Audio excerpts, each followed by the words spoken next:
Chapter 10:51. The two of them chatted on and off. Wan Xiao was a meticulous person. She quickly learned about Feng Zhen's basic situation from their conversation. He was a widower with a son. His eyes lit up when he talked about his son. He said he didn't like him, but he couldn't hide his pride. Wan Xiao looked calm on the surface, but she found it funny. She thought that someone who could work for the female lord must be cunning and cunning. She didn't expect Feng Zhen to be so innocent. Well, he was much cuter than those hypocritical and pretentious men. To prevent all the seedlings from dying, Wan Xiao moved 2 more seedlings and took good care of them.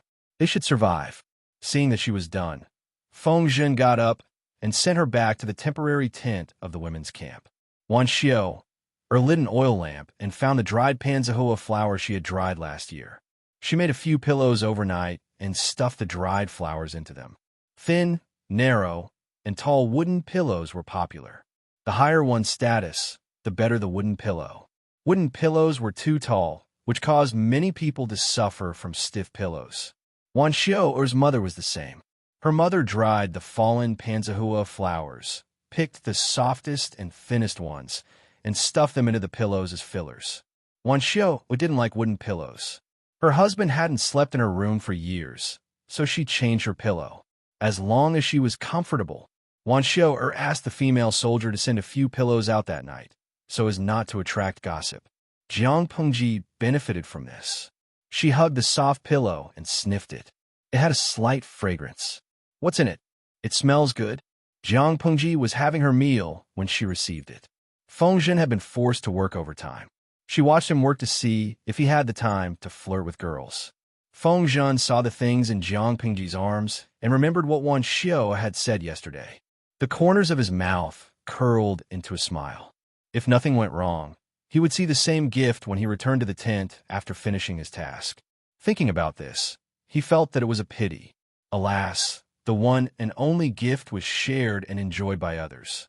It was others who benefited from him, but it seemed like he benefited from a lord. In the name of thanking Jiang Pengji, Wan Xiao gave Jiang Pengji and the strategists and generals whom Jiang Pengji valued highly. "It should be panzahua," Feng Zhen replied. "Panzahua? Using dried flowers as the pillow core, she's really thoughtful." Jiang Pengji didn't know what it was, but she thought the name sounded nice.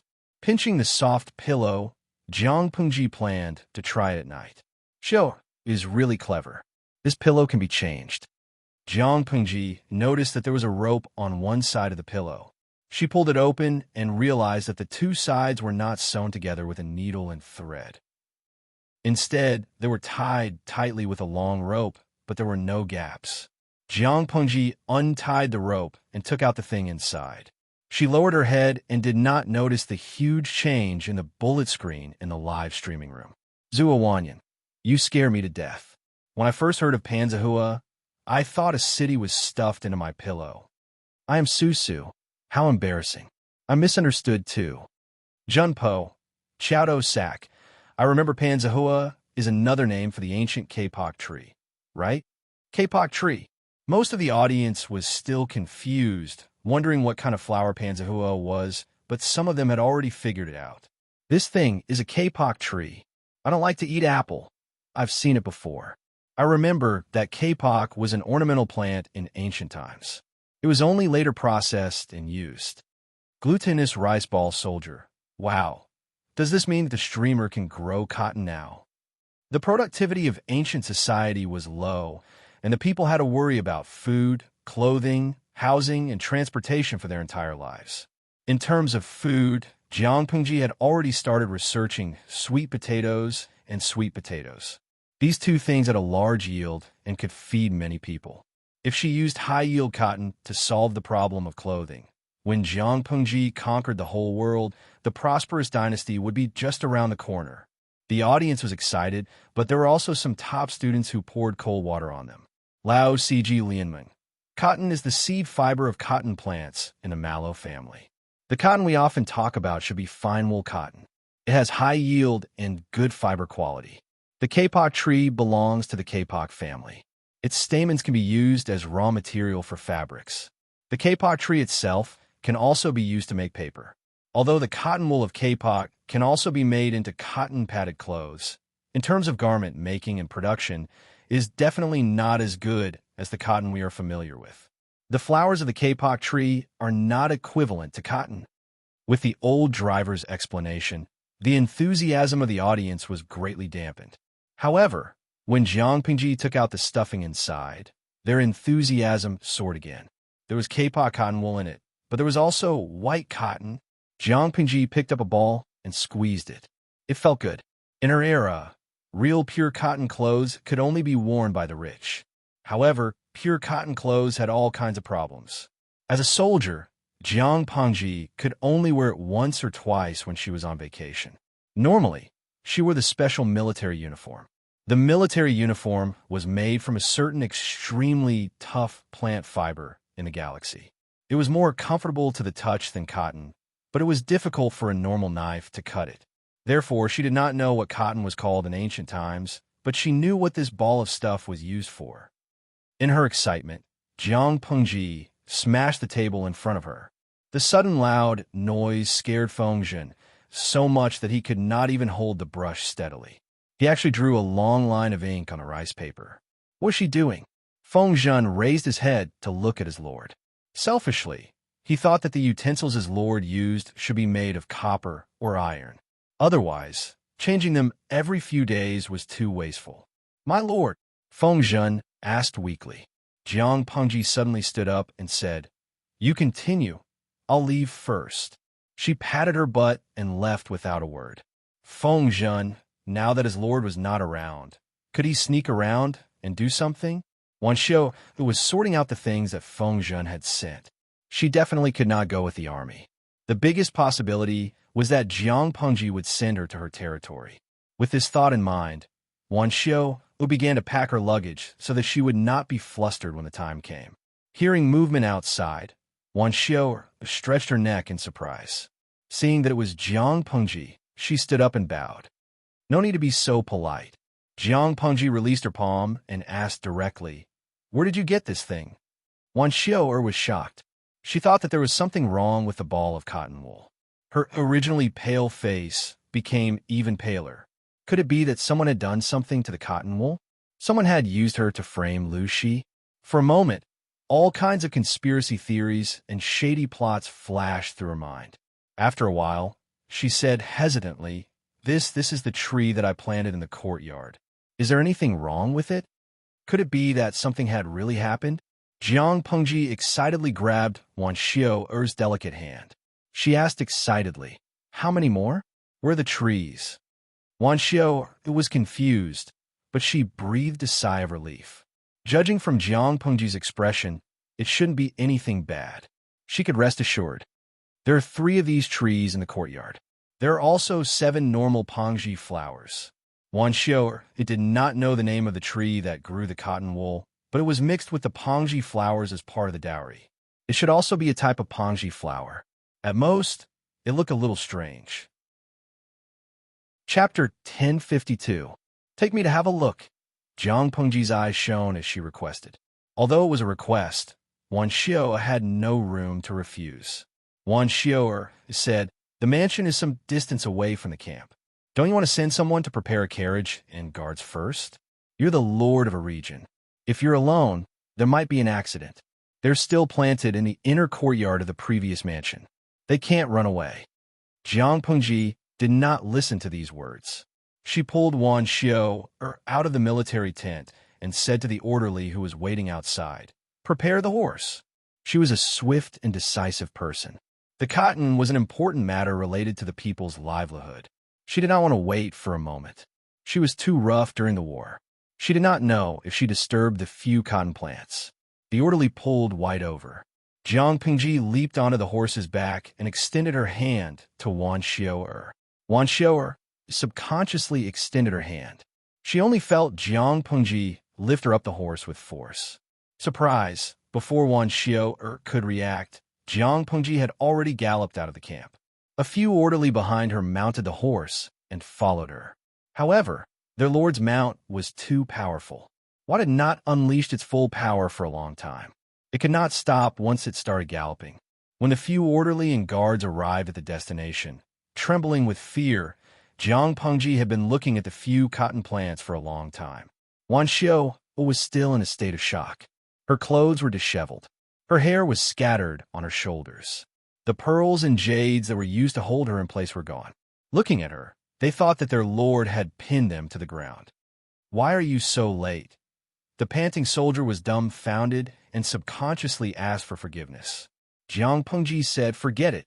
Go get a shovel and dig up all these trees. Remember not to damage the roots." Oh. Everyone was stunned for a moment before they reacted. They all want to find shovels. "Be careful. When you dig them out, the roots must be wrapped in soil," Jiang Pengji commanded the whole time. The soldiers were trembling with fear as if they were walking on thin ice. It was not that they were timid. Anyone who had seen Jiang Pengji kill enemies on the battlefield would be afraid of her. They were busy until sunset. The few trees were carefully moved out. To make it easier to move, they even found an extra-large pottery tank. Jiang Pengji drilled a few holes at the bottom of a few ceramic jars for easy watering in the future.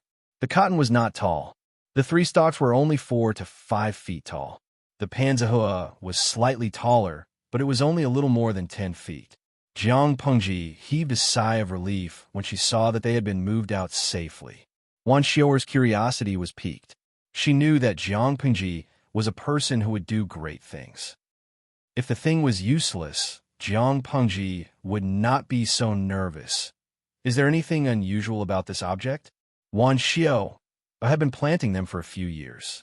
Apart from the unique pattern, the dried flowers could be used to fill pillows and mattresses, but there seemed to be no other use for them. Because of the cotton and the kapok tree, Jiang Pengji's impression of Wan Xiu went up another level. She said bluntly, "Of course there is. It can protect all the people in the world from the cold." Wan Xiu blinked her eyes. Of course, she would not doubt Jiang Pengji's words. But these ornamental plants, were they really that powerful? So that the people of the world would not suffer from the cold? Even the reincarnation of a saint would not be able to do this, right? "You've done a great service." Jiang Pengji pressed her hands on both sides of her shoulders. "I can't thank you enough. If you have any needs, I will definitely satisfy them." Although they were separated by thick clothes and a mink fur cloak, she could still feel Jiang Pengji's slender hands. They were very strong and inexplicably gave her a sense of security that she had never felt before. Wan Xiu would not have believed such an ordinary promise in the past, but the person who said it was Jiang Pengji, so she believed it. "I can't accept such a promise. A gentleman's promise is worth the 5 mountains," Jiang Pengji emphasized. She did not say it casually. Wan Xiu's face suddenly turned red. She rolled her eyes at Jiang Pengji and said in an annoyed tone, "So many years have passed, but your glib tongue has not deteriorated. You said that to Jingxian back then, and now it's me. Who else do you want to say that to in the future?" She remembered clearly that when Jiang Pengji's gender was exposed, many noble ladies ridiculed her, and Wan Xiu was also jealous. She never thought that Jiang Pengji would use the same words to coax Wei Jingxian. "Really, can't you change it?" Jiang Pengji, Wan Xiu chuckled. Fine. I believe you. I don't ask for much. Just give me a place to stay." Jiang Pengji responded with an "oh" and said, "Yes, I will definitely provide for you." Wan Xiu was overjoyed. Her smile these 2 days was more than the sum of the previous years. Although Jiang Pengji knew about cotton, she did not know how to raise it.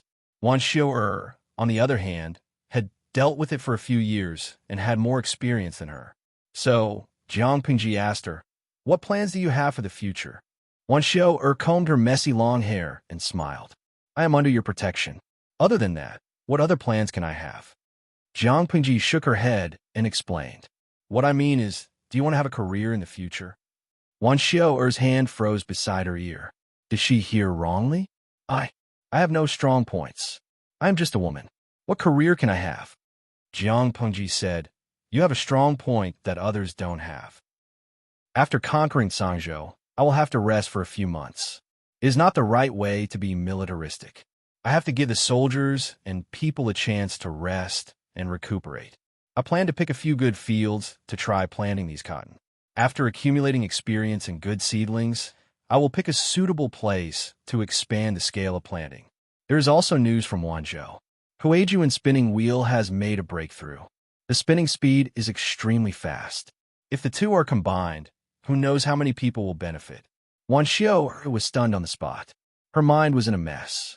Although she did not understand, Wanzhou knew that Jiang Pengji would not lie to her about such things.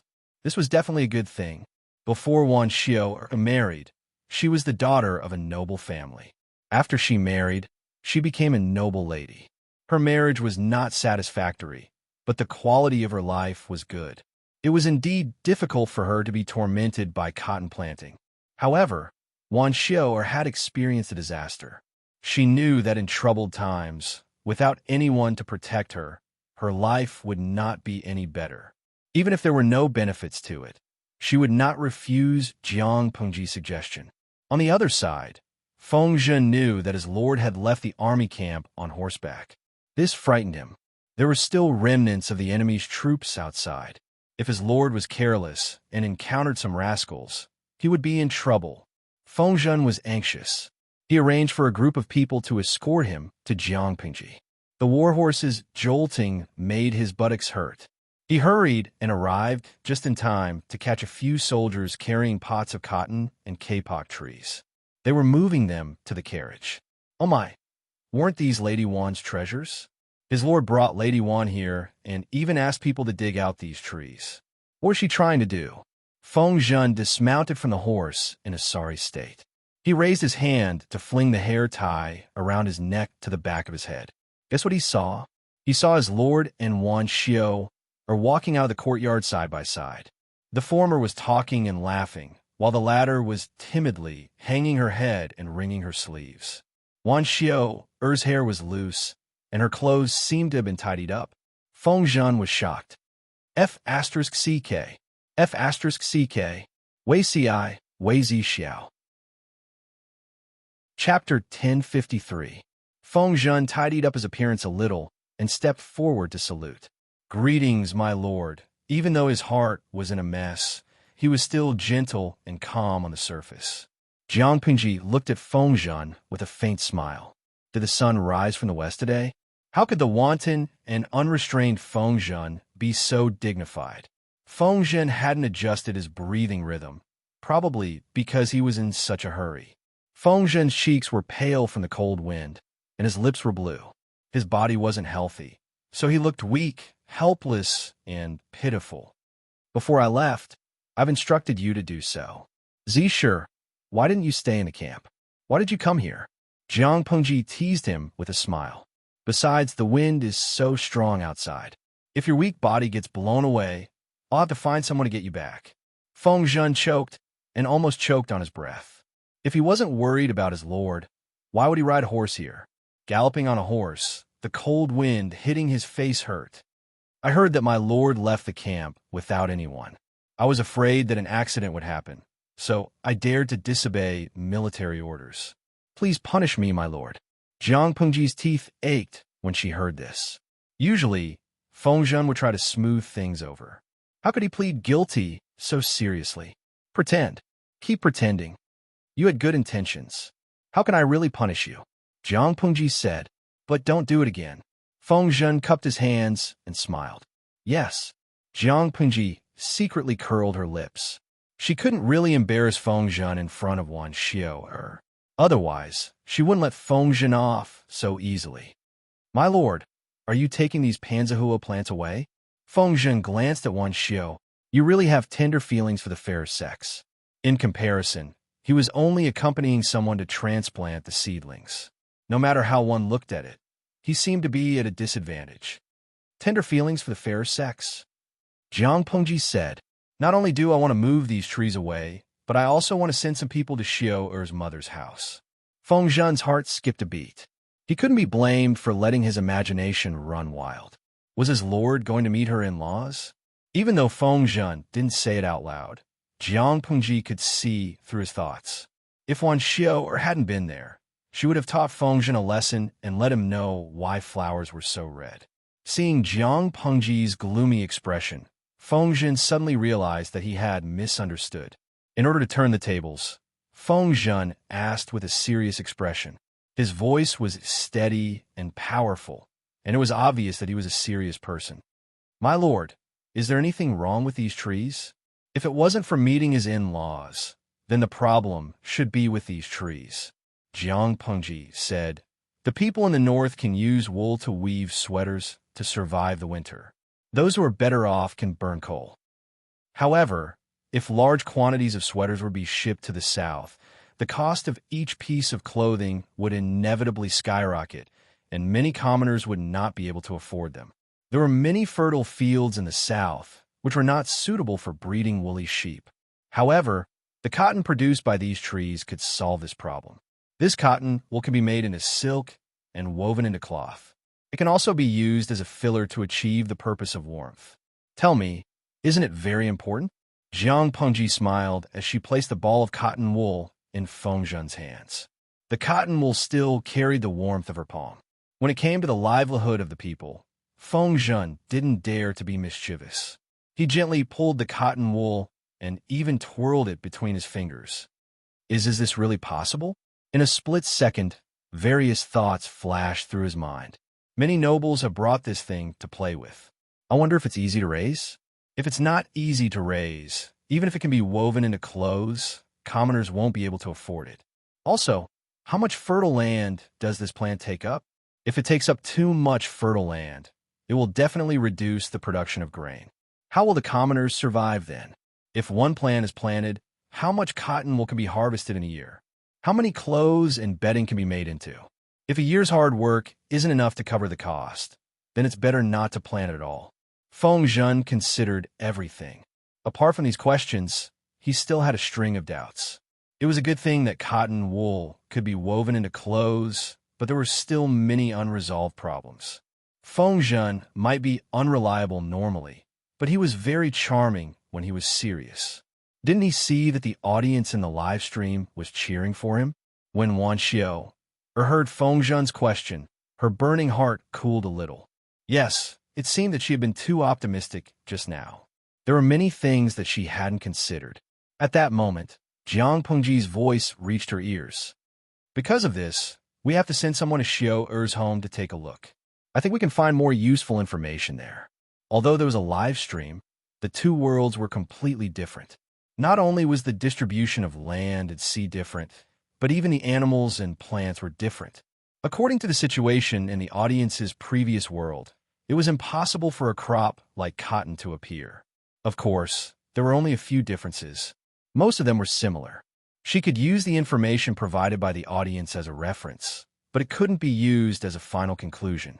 Seeing that his lord was rational, Fengzhen didn't continue to pour cold water on her. Instead, he pinched the ball of cotton wool with great interest.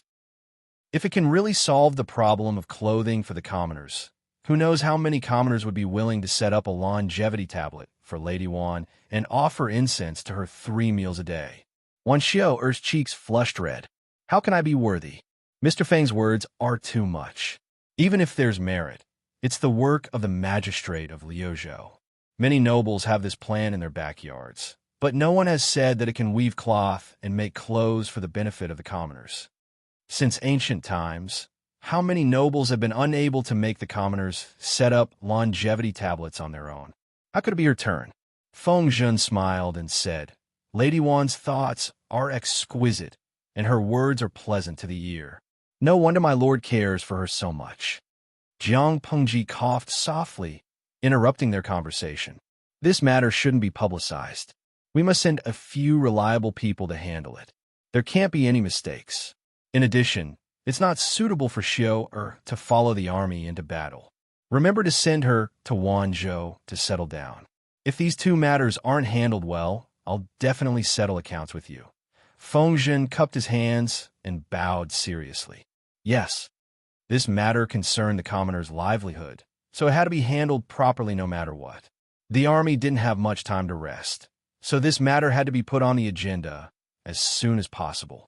Wan Xiao, who was standing to the side, heaved a sigh of relief. Fortunately, She had anticipated this and packed her luggage in advance.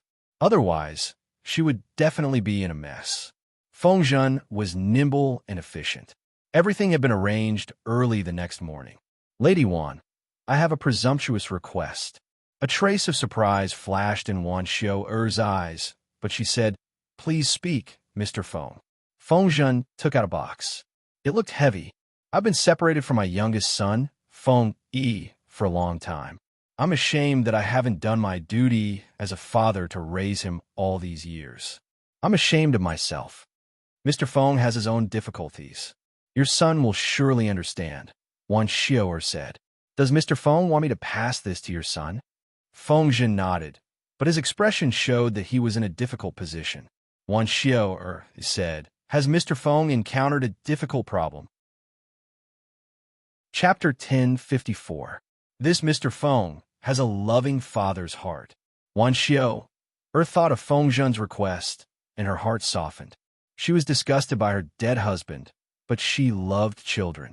If her aborted child could have been born, would it be enlightened by now? Unfortunately, fate was too thin.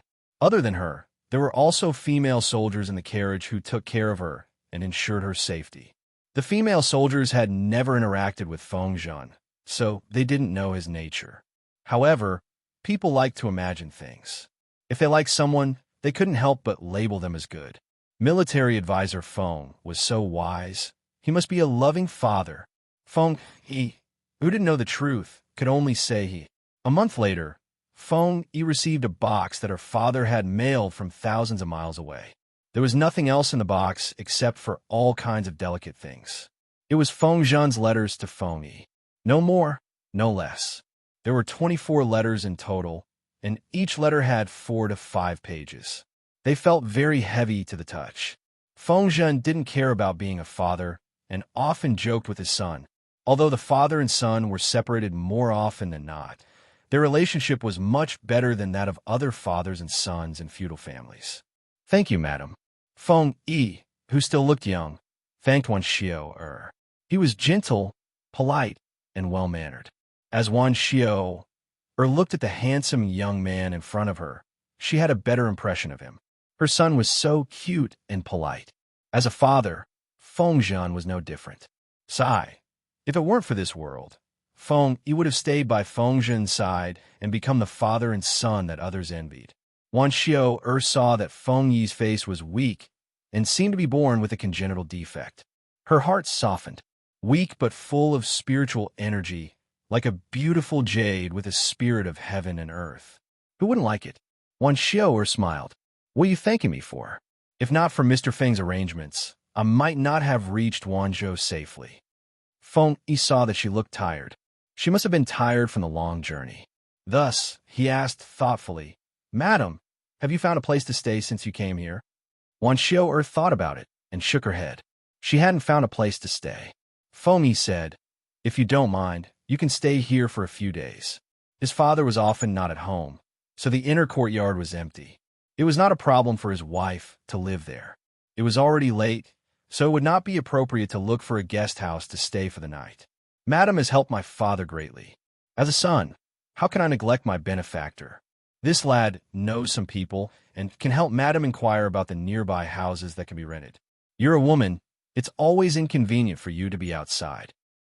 Why don't you stay in my humble abode for the time being and wait for me to find a house to rent or a place to live for a long time before moving out? It will save me the trouble of going back and forth. Wan Xiao'er blinked and looked at the young boy in front of her in surprise. His height wasn't even as high as his chest. His words were reasonable, and he did things in an orderly manner. He could already see his future demeanor. Isn't this too troublesome? Feng Yi said, Father isn't at home, and there are only a few servants and maids to take care of him. It won't be troublesome. Wan Xiao'er suddenly remembered Feng Zhen's request and sighed in her heart. What a pitiful child. If that's the case, I'll have to trouble you. Feng Yi nodded.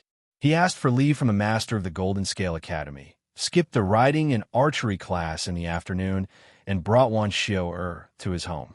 When they arrived at the Feng Manor, Wan Xiao'er felt a headache coming on. Was she taking care of this child, Or was this child taking care of her? Feng Yi arranged a separate and clean guest house for her and sent the housekeeper to a broker to pick out maids to serve her, as well as servants to do rough work. Apart from these, she also ordered people to prepare daily necessities and had the tailor come over to take measurements and make new clothes. It was a mess, but this child seemed to be very familiar with it and did it with ease. The more this was so, the more Wan Xiu'er's heart ached for Feng Yi. Who wouldn't like an obedient, sensible, and intelligent child? Wan Xiu even imagined a tragic scene where her father wasn't around and the child had to shoulder the burden of the manor alone.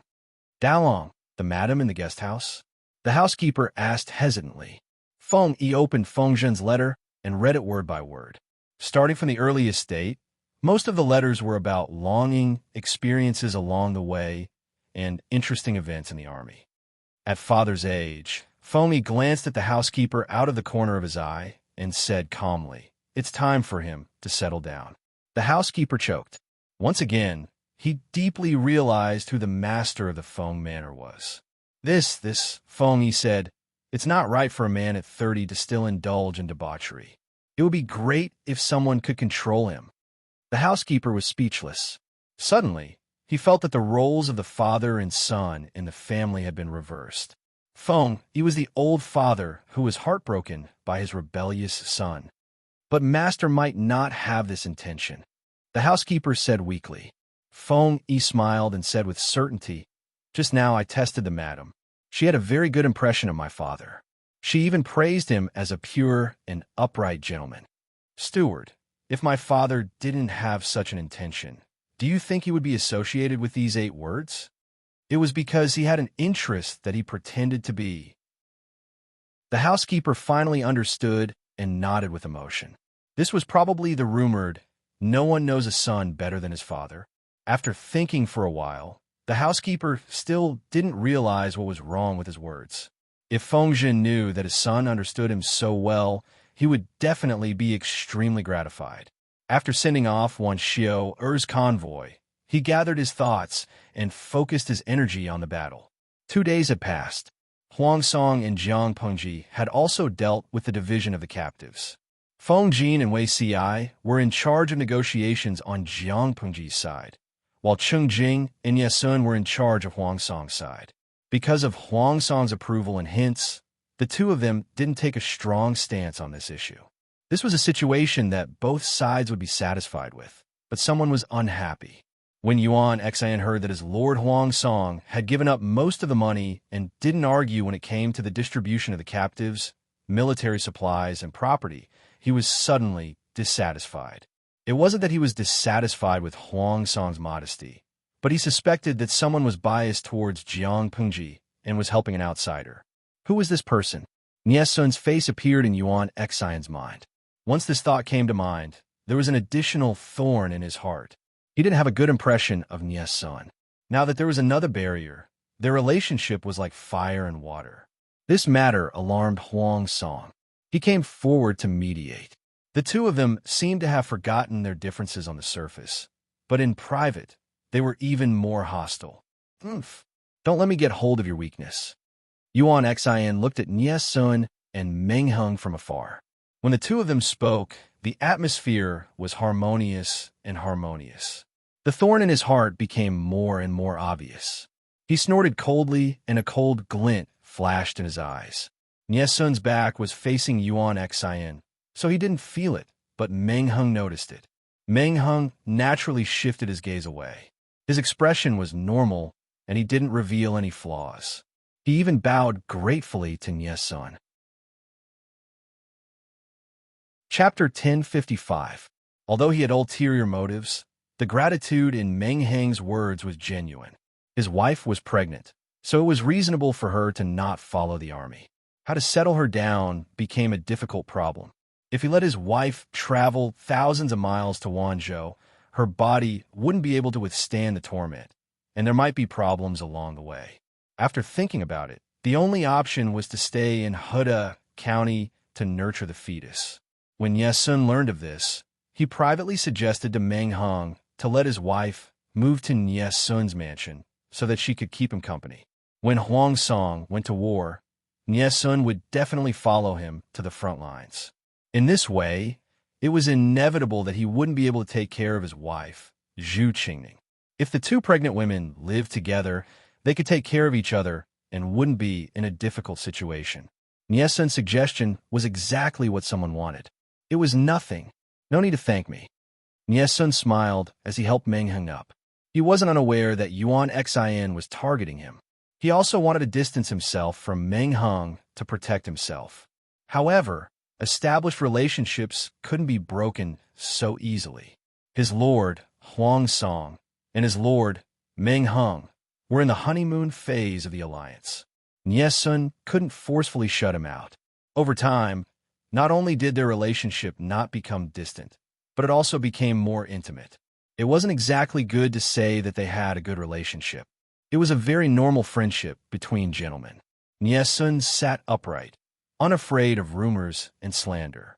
If Yuan Xin used this as an excuse to make things difficult for him, Sun wasn't one to be trifled with. The two armies rested for a day, and everyone had different thoughts. It seemed that this turbulent river of pine hid countless undercurrents and schemes. The two armies rested for a few days, and the news that Hanchang Pass had been breached reached the ears of the Zhangzhou reinforcements. What did you say? The reinforcements general was having fun with beauties. The tent was filled with the strong smell of alcohol, and empty wine jars were scattered below. Sitting in his arms was a voluptuous woman with a half-exposed body. Behind him, there was also a flirtatious woman massaging his shoulders. His left and right arms were wrapped around two drunken and laughing women. His upper body was bare, revealing his muscles. If one didn't look at the decorations around him, one would think that the man was in some brothel, or was the atmosphere of a military camp. Hearing the messenger's report, the general was furious. When he understood what the messenger said, he was scared out of his wits. He pushed away the beauties in his arms and pushed away the one in his arms. The beauty who was massaging his shoulders was so scared that she didn't dare to move. The sudden turn of events caused the four women's beautiful faces to turn pale. The messenger did not dare to raise his head, afraid that he would see something he was not supposed to see. After all, no man would like his woman to be seen naked by another man, even if the woman was just a plaything. Hanchang Pass has been breached. Lu Shi and Huang Song's armies are stationed on the banks of the River Song. They seem to be planning to cross the river. Already broken? When was it broken? The messenger stammered out the time. The general was so angry that he waved his hand, and the bamboo slips and wine bottles on the table fell to the ground. Why didn't anyone tell me about such a big thing? How many days has it been since Frostchang Pass was breached, and he only received the news? If this news spread to Meng County in Song Prefecture, then, thinking of the possible consequences, the general's strong body shivered. Even if there were a few charcoal basins in the tent, it couldn't dispel the coldness in his heart. There was no reason for him not to be afraid. Meng Zhan received the request for help from the defending general of Frostchang Pass, so he was sent to support the dangerous pass as soon as possible. However, he didn't take Lu Shi and Huang Song seriously. Frostchang Pass was one of the best natural strongholds. The pass was full of soldiers. How could it be breached so easily? With this thought in mind, he led the troops and stopped from time to time. They marched for less than 8 hours in the day and occasionally stopped to drink and have fun. Originally, they thought they would arrive in half a month. Although they were a few days late, it wouldn't delay the important military affairs. They didn't expect that the 10 days journey would take them almost a month, and Frostchang Pass had been breached. It's over, the general was so scared that his forehead was sweating. Even the charcoal basins in the tent couldn't warm his heart. Where are Lu Shi and the others now? Did they cross the River Song? The general knew that he had delayed the important matter. If he was caught by Meng Zhan, even 10 heads wouldn't be enough for him to chop off. For now, he had to find a way to make up for his mistakes. The messenger had a complicated expression on his face. If the general still had a brain, he should know that he had asked a stupid question. It turned out that the other party didn't listen to a single word of what he had just reported. The Huang and Lu armies have their backs to Frostchang Pass. They are stationed near the River Song. They haven't crossed the river yet. The general was relieved. It was good that they hadn't crossed the river. He still had a chance to win by relying on the danger of the river song. There was a reason why he was so confident. Most of Jiang Pengji's troops came from the north. There were many landlubbers in the north. Even if they could swim, they could only paddle. Huang Song made his fortune in Haozhou. Haozhou was located at the border between the north and the south. His situation was better than Jiang Pengji's. The former was a landlubber, while the latter was a dabbler. No matter how strong they were on land, they were still rookies in the water. The river song was rapid. If the entire army crossed the river, how much combat power could they maintain when they reached the shore? You said that the two ignorant kids are stationed near the river song? The messenger nodded. That's right. As soon as he finished speaking, the general burst into laughter. He seemed to be in a good mood. There was no trace of the haze and anger from before. The messenger was dumbfounded. How could he still laugh at such a time? The general smiled and said, "It's said in military books that if we fight near the water, we must go further away. On one hand, we can lure the enemy to cross. On the other hand, we can make it seem like the enemy. If we want to fight, we can't meet the enemy near the water for fear that we won't be able to cross. If we don't want to fight, we can block the water so that the enemy can't help us. If the enemy leads troops to cross the water to fight, we can attack them when they are halfway across the water." The two ignorant kids, Huang and Lu, don't even know this bit of military strategy. What's there to be afraid of? If they fought near the river, experienced generals would set up their camps further away from the river. There were two advantages to doing so. On one hand, it could lure the enemy to cross the river. On the other hand, it could dispel the enemy's suspicions. If the enemy fell for it, they could attack them when they were halfway across the river. Huang Song and Lu, she had set up their camps near the river Song. Would he be so stupid as to fall for it and give them a chance to attack when they were halfway across? The messenger didn't know how to respond. He wasn't very educated. He only understood a little of what the general said. However, looking at his general's confident look, he should be very confident, right? The general ordered the whole army to speed up and try to reach the river Song before the Huang and Lu armies cross the river. Little did he know that Jiang Pengji and Huang Song had changed their minds. The reason for their change of mind was also quite helpless. Jiang Pengji knew that shipbuilding technology in ancient times was backward, but she never expected it to be this backward. This kind of boat, before crossing the river Song, the hull has already been broken into pieces, right? She mocked them bluntly. Although it wasn't that serious, it wasn't far off.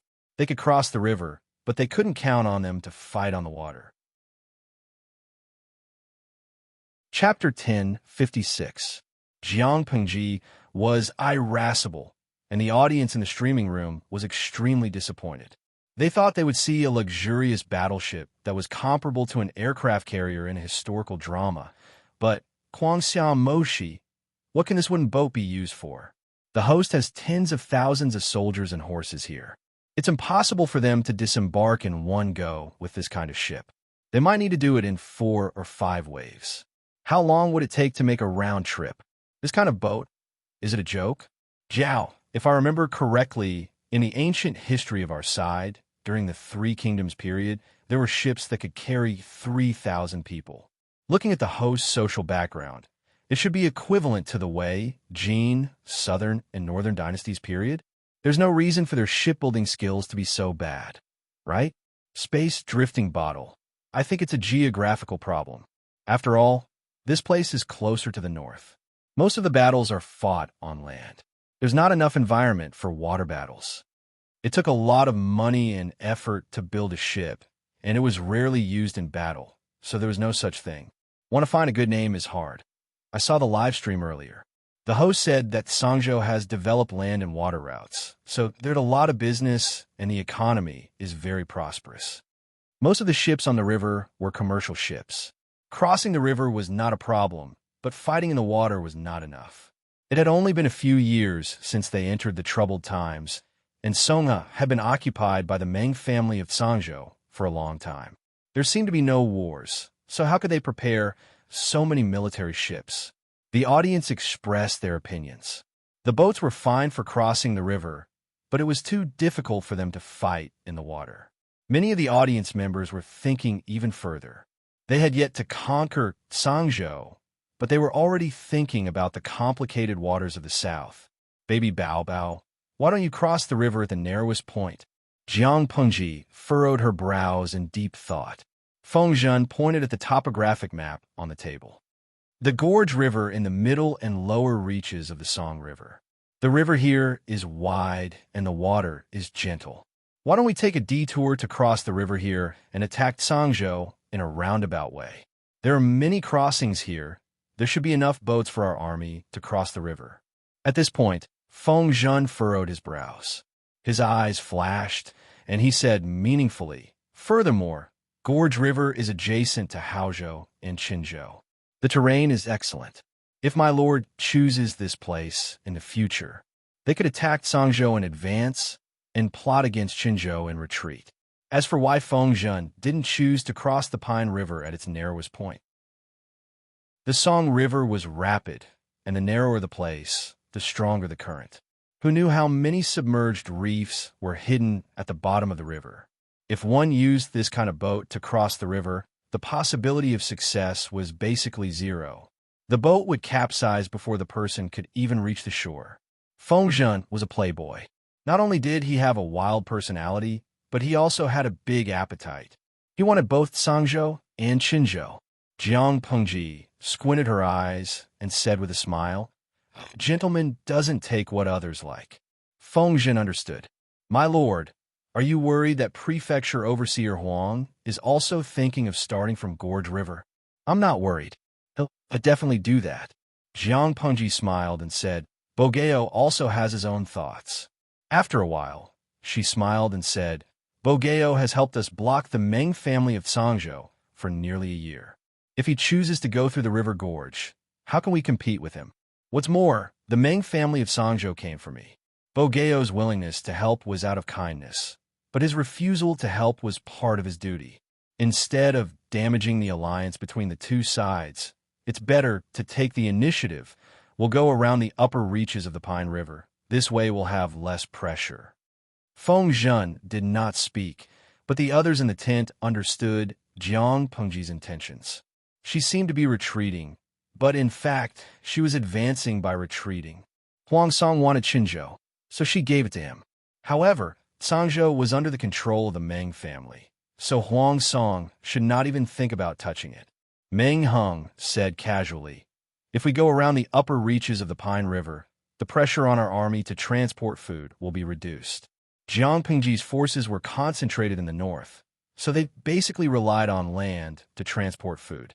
If they went by the river gorge, they would have to go south along the Pine River, which would cause the logistics to take too long to transport food. It was highly likely that they would be intercepted by the enemy. When the forces in the north fought on the water, they not only competed with the resources of both sides, but also with the logistics. If the logistics could not keep up, the main force of the vanguard would enter the enemy's territory alone, and they would not be able to return. On the contrary, if they went around the upper reaches of the Pine River, that would be Jiang Pengji's northern territory, and the transportation of food would be guaranteed to the greatest extent.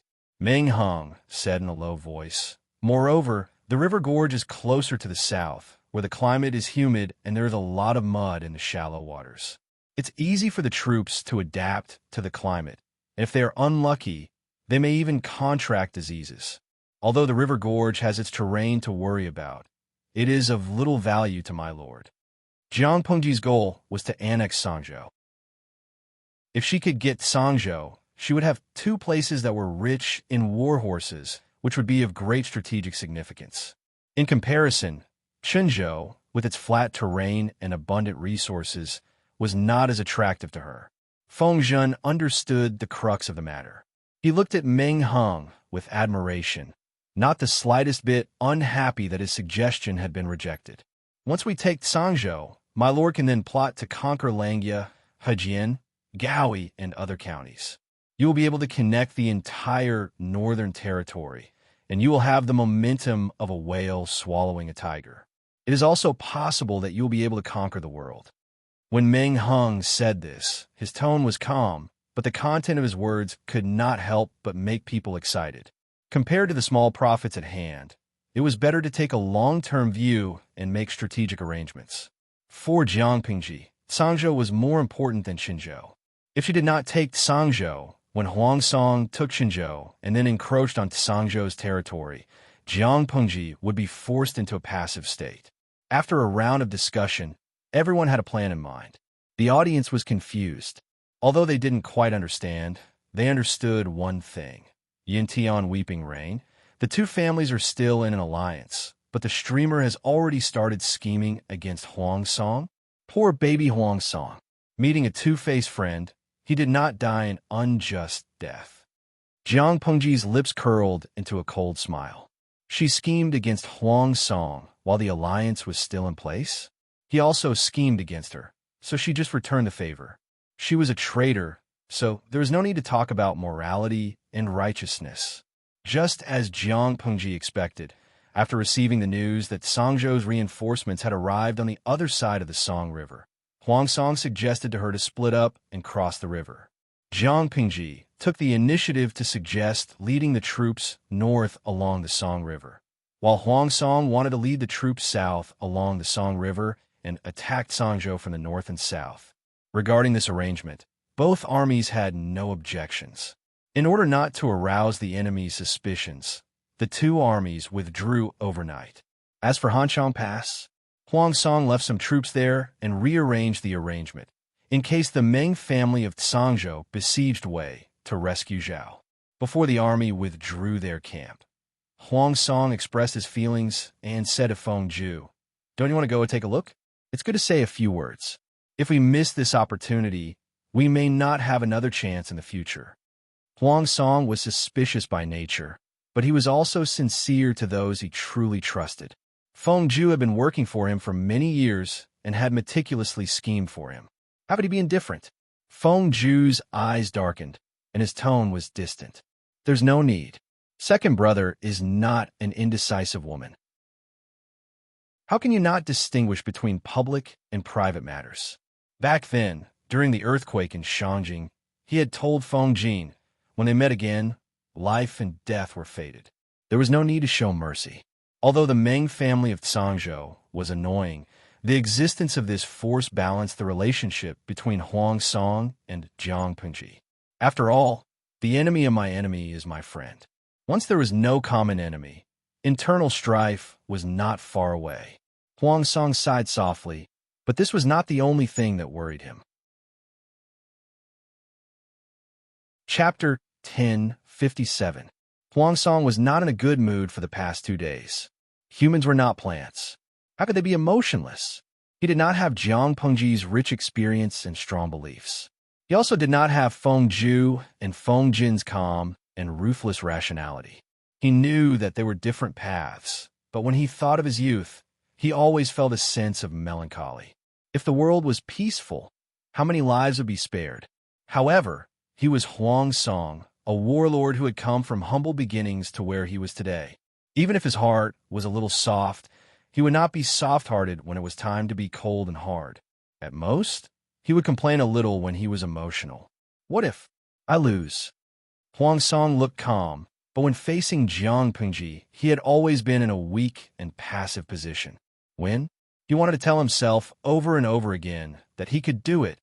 Attacked Sangzhou from the top and Qinzhou from bottom. When he occupied 3 states, he would be qualified to challenge Jiang Pengji, who dominated the north. However, would things really go so smoothly? Huangsong was confused for a moment. He did not dare to tell anyone else about this confusion and lack of confidence. He did not even dare to reveal it to his wife and son. He even kept his mouth shut when he slept at night, for fear that he would reveal it when he talked in his sleep. Huangsong felt very guilty after saying such depressing words to Feng Zhu, but he could not help but confide in him. He was not afraid of death. He was afraid that he could not bear such heavy expectations. Feng Zhu stared at him unblinkingly with his deep, pitch-black eyes. Just when Huangsong thought that the other party would be disappointed, Feng Zhu smiled and said, "If we lose, Zhu will accompany you to battle the Azura Hell again.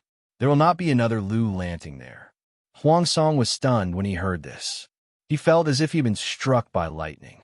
His whole body was filled with emotions, and his limbs and bones felt numb. Fengju said, "My lord, do you feel a lot of pressure recently?" Huang Song nodded. He had not felt anything before, but he inadvertently turned his head and watched Jiang Pengji's army disappear into the night. He suddenly had a myriad of thoughts. He had thought too much without paying attention. He had imposed a heavy psychological shackle on himself. It was as if, after this farewell, the friendship of their youth could never return. Bogeo, you have to know that you did your best. This is not only a sign of respect for yourself, but also for her. If Lu Lanting is the final victor, she will have won it with her own hands. Her opponent was not soft-hearted and indulged her. Fengju called Huang Song by his courtesy name. Ever since the two of them became ruler and subject, this kind of intimate address became less and less frequent. Huang Song was just feeling it on the spur of the moment. After hearing Fengju's words, his slightly heated mind also calmed down. As the cold wind blew, the rising sun slowly rose from the horizon. The increasingly dazzling morning light dispersed the hesitation and haze in Huang Song's heart. In front of Fengju, Huang Song was still a little emotional. Once he entered the Lord state, he became a person who did not show his emotions. It was difficult for others to pry into his true emotions from his face. Just as he was adjusting his mood, his uncle Yuanxin said that he had something important to report. "What is it?" Huang Song thought that something strange had happened ahead, and his eyebrows furrowed slightly. Yuan Xin cupped his fists and bowed. He looked around to make sure that there was no suspicious person nearby before he whispered what had happened. "Yesterday, I found out that Nie Qinyun and Lu Shi's subordinate, Meng Heng, are very close. They have a close relationship." Huang Song's eyebrows twitched. His slightly soothing mood was once again disturbed by this uncle. How many times had he snitched on him? The two of them are dragons and phoenixes among men. What's so strange about them being close friends? Huang Song was also puzzled. This uncle of his was good at fighting and was very brave. He was good in every way, but he just couldn't get along with Nie Sun. He had personally come forward to mediate the conflict between the two, but he did not expect Yuanxin to snitch on him. He was friends with Lord Meng Heng. Cheng Jing and Feng Zhen were even pen pals who had met each other. Fengju and Feng Jin were brothers born from the same womb. What was wrong with Nie Sun and Meng Heng talking for a while? Huang Song had a good temper with his clansmen, but that was not always the case. If his bottom line was crossed, he would also get angry. However, Yuan Xin said, "Lord, I suspect that Nie Sun and Meng Heng's relationship is not as simple as just acquaintances." Huang Song secretly took a deep breath and asked, "Why do you say that?" Yuan Xin puffed out his chest and said confidently, "I found out that Nie Qinyun once addressed Meng Heng as big brother to his wife Yeyu." Huang Song was speechless. His first reaction was not big brother or whatever but anger. Yuan Xin had actually planted someone in Nie Sun's residence? Huang Song was so angry that he laughed. With a fake smile, he asked, "And then? What's wrong with calling him big brother?" This time, it was Yuan Xin's turn to hesitate. He did not know if he should say it. After some thought, it was better to say it. The two of them are most likely sworn brothers. Huang Song was so shocked by this conclusion that he almost fell off his horse. Sworn brothers? What's sworn brothers? It used to refer to sworn brothers, but now it was another form of address for a man and a man.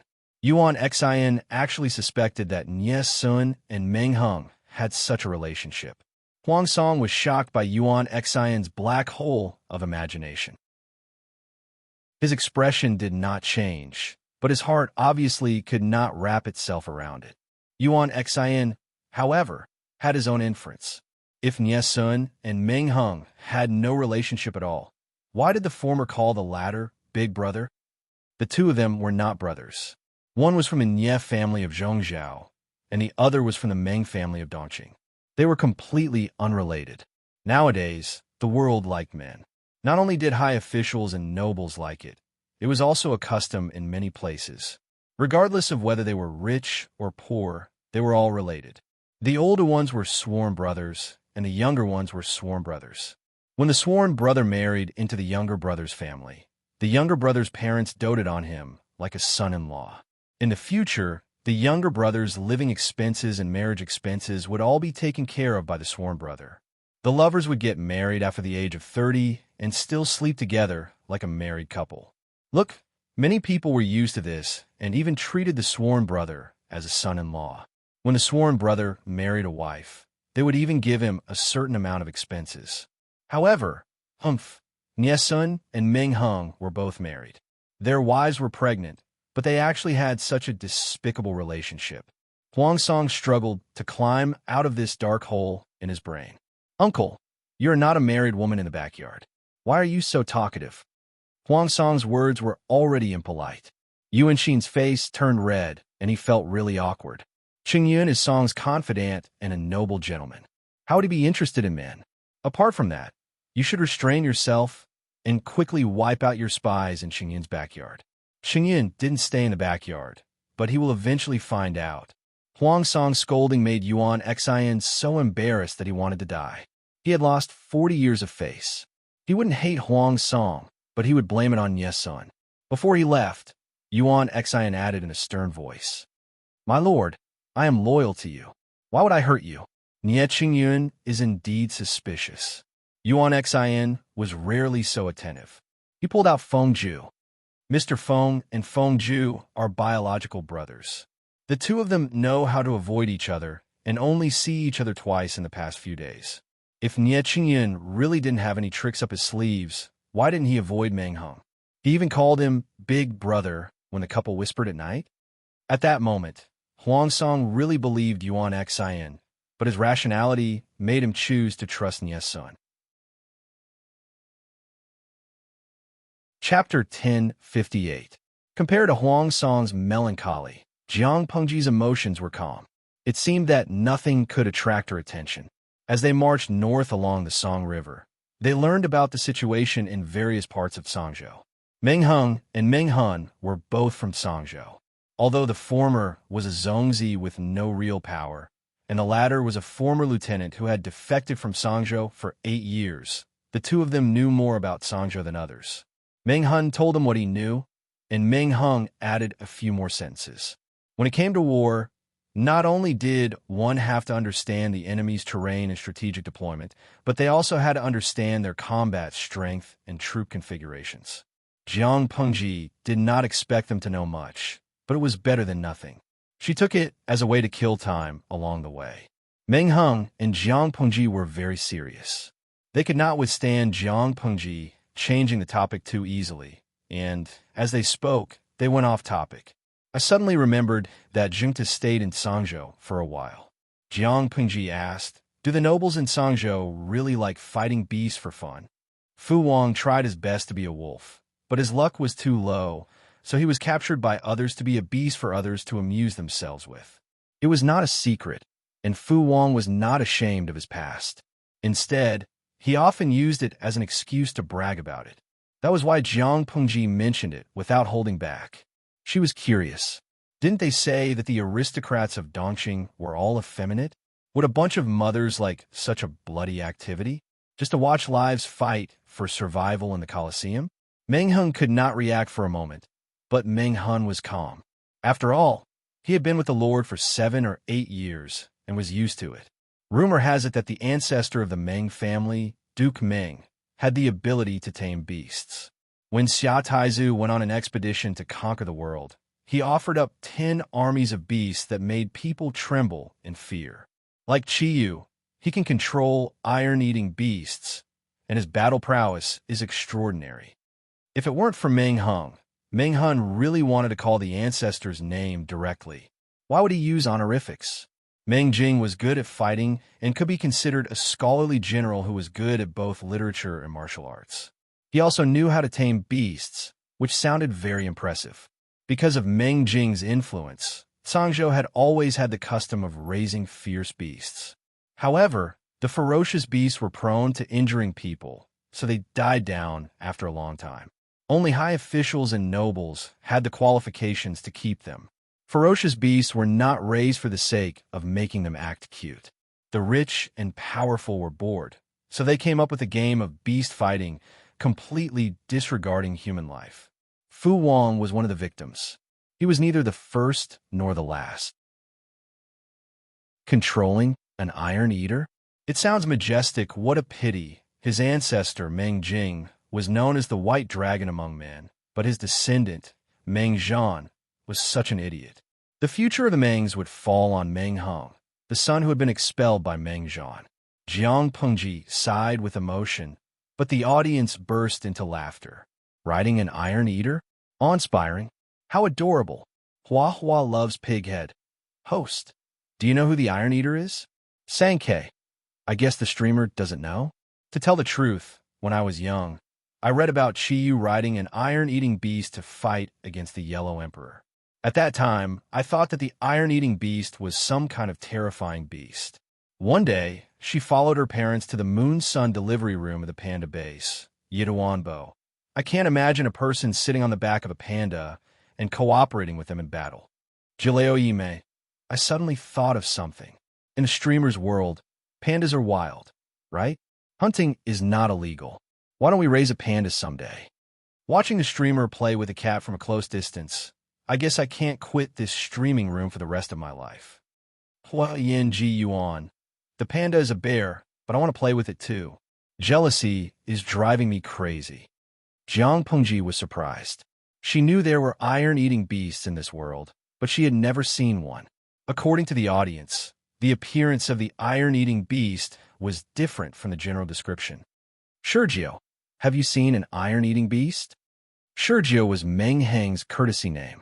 Zhou Yiyun, Heng Jiao. The courtesy name was not good, but it was not bad either. Meng Heng said, I have seen one. How does it look?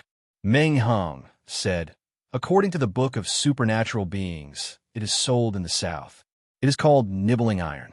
In area, it is also said that it looks like a bear has a small head and legs and is mottled in black and white.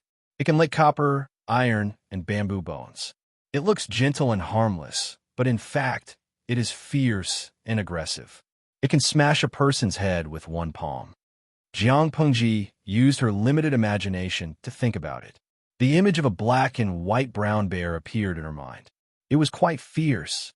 Maybe it's because we have different tastes. She never thought she would have the opportunity to witness the cruelty of the iron-eating beast army so soon.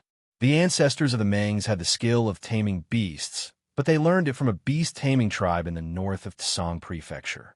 To return the favor, the ancestors of the Mengs sheltered the tribe and even encouraged them to marry the people of Tsang Prefecture. Because of the friendship between the ancestors, the tribe and the Mengs of Tsang Prefecture had established a strong relationship. The Mengs sheltered them and provided them with a place to live. In return, they helped the Mengs to guard the northern border. The farming tribes of the Central Plains had developed their farming skills, and the tribes had their own skills. Jiang Pengji led the army north along the Song River. There was no dam on the Song River, so the river was very wide and the current was much faster. Half a month later, Jiang Pengji arrived at her destination. The army crossed the river without any accidents. It was unbelievably smooth. Could it be a trap? Afraid of being ambushed, the army crossed the river with trepidation. They were ready to retreat and support at any time. By the time they all crossed the river and rested for 4 hours, nothing unexpected had happened. It's hard to say.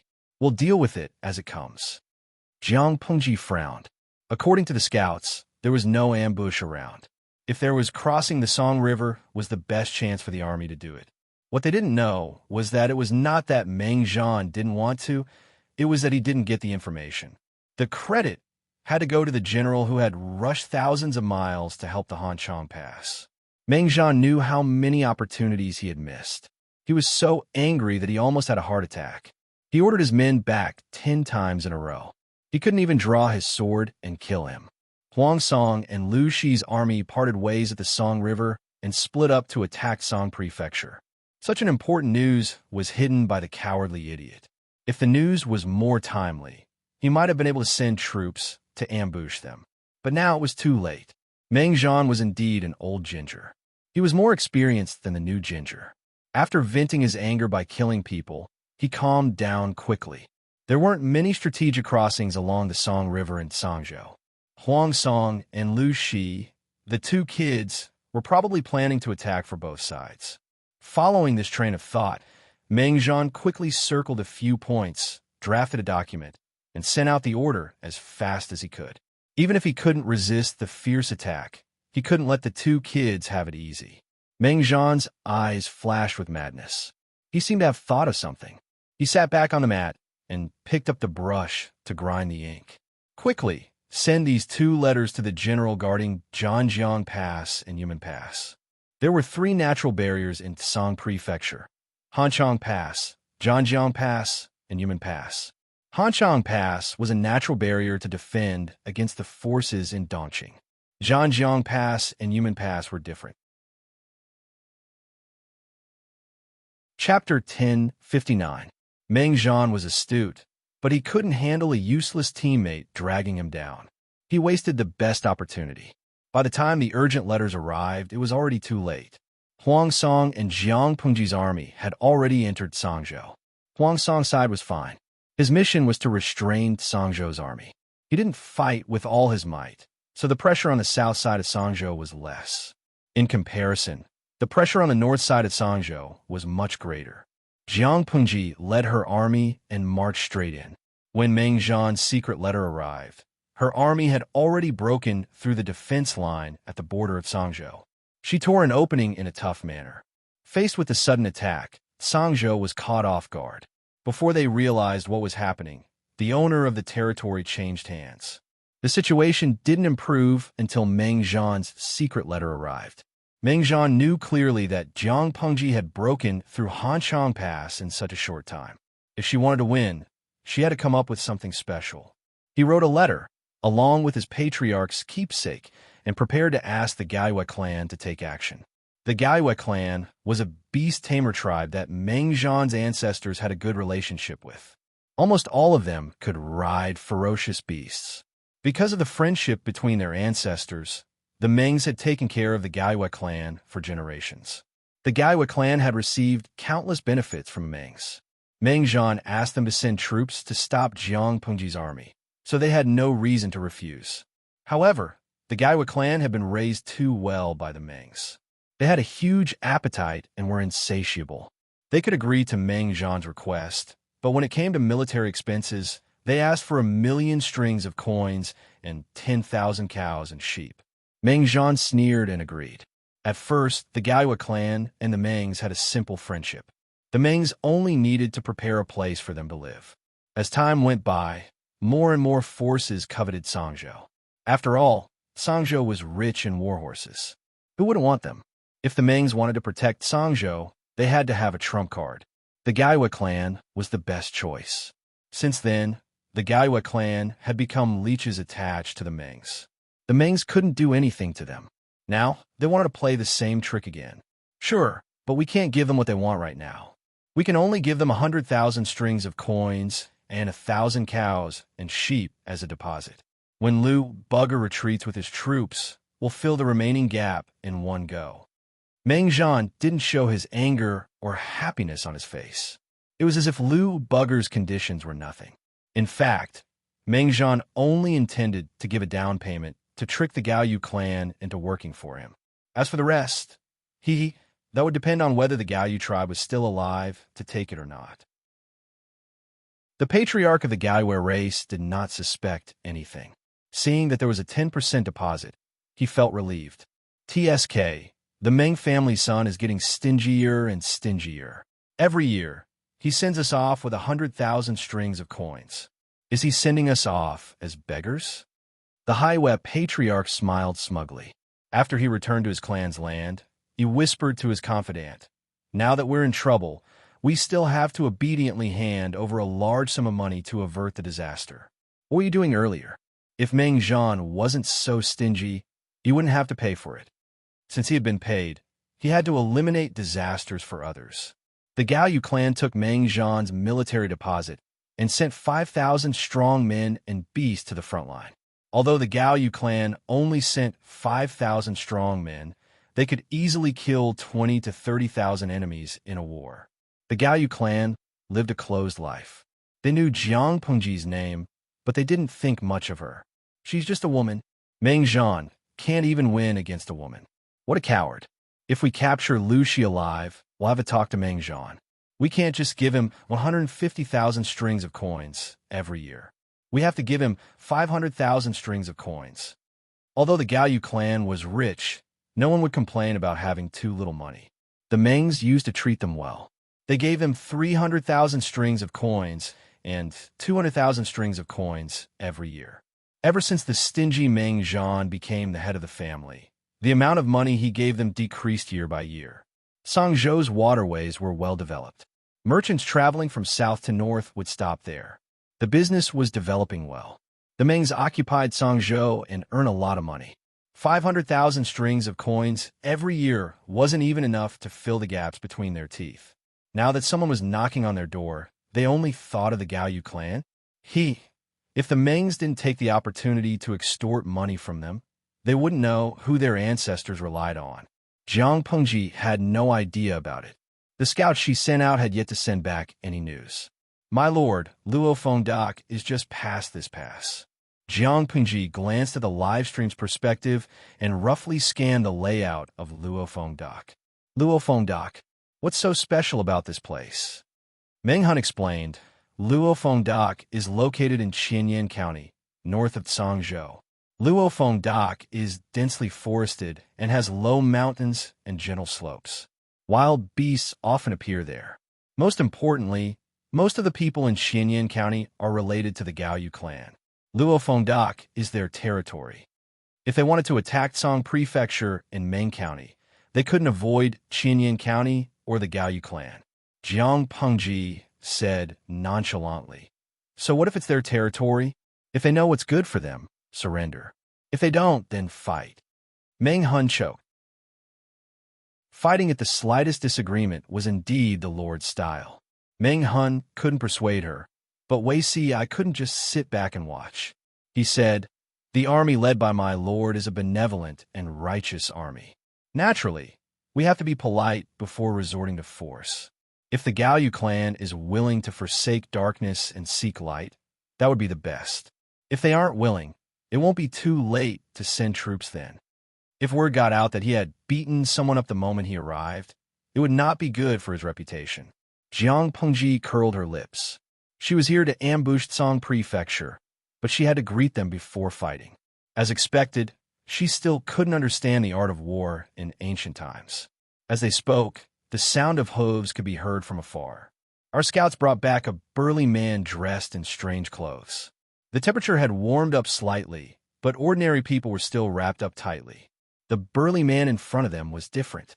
He only wore an animal skin vest and a tiger skin floral skirt.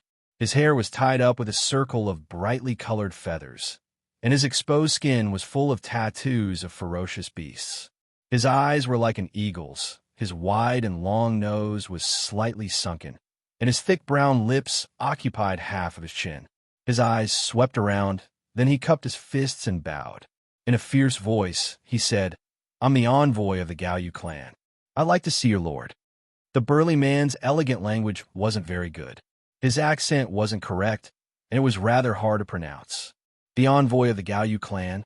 Jiang Pengji raised her brows. Why are you here? After she finished speaking, she secretly glanced at Meng Han. Meng Han agreed to be polite before resorting to force. Did he already know that the army's whereabouts had been leaked? The burly man looked at Jiang Pengji with dissatisfaction. Is this how you treat your guests? The burly man said. You're receiving such treatment when you're on the orders of the clan leader. Chapter 1060.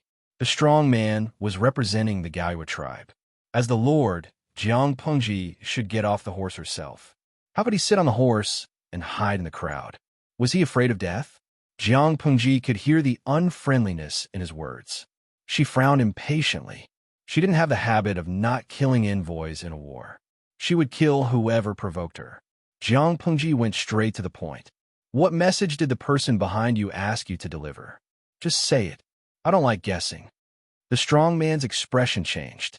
He couldn't stand Jiang Pengji's neglect, but he didn't forget about business. My lord asked me to deliver a message. In order to stop you, the Mengs will pay 2 million strings of coins and 20,000 cows and sheep. However, we, the Gaiwa tribe, do not like disputes. If the Lu Prefecture Magistrate can pay a higher price than the Meng family, then the Lu Prefecture Magistrate will be able to come and go as he pleases in Thousand Rock County without expending a single soldier. The Gaiwa tribe will keep its word. The Mengs had only agreed to pay 1 million strings of coins and 10,000 cows and sheep. He doubled the amount. The viewers in the streaming room had been guessing his identity since he appeared. They were speechless after they heard the story. Jianshu Liangshui, the legendary Gaiwa tribe that contained beasts? It felt like their attire was no different from the brothers of the African tribes. But what did he mean by that? The Gaiwa tribe took the Meng's payment and then sold them out? Tangerine jelly. What a cunning move. Dugu Fingya. Awesome. I suddenly feel sorry for Meng Zhan. Does he know how loyal his dog is? Shan Shan Shui Shui. It's not bad if we can buy a victory with money, but the price is a bit high. People die in wars. If we can conquer Qinyin County with money, we can use it to pave the way. Of course, only a few people thought that way. Most viewers didn't like the Gaiwa tribe's double-dealing. Even if they were mercenaries, they had integrity. What about the Gaiwa tribe? The strong man saw that Jiang Pengji didn't say anything, so he thought she was moved. He didn't expect Jiang Pengji to ride forward expressionlessly. White's beautiful face grew larger in front of him.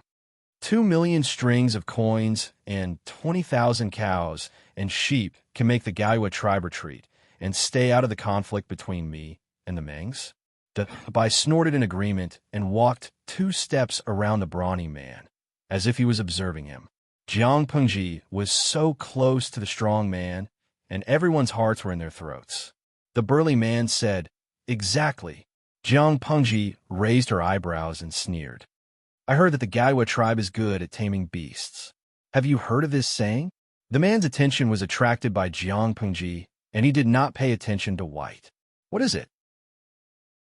At this time, Dabai had already circled behind him, found a good angle, selected a good target, and raised his hooves high into the air. A man who is never content is like a snake trying to swallow an elephant. The brawny man didn't even have time to scream before Dabai's 2 front hooves stomped on his body a few times.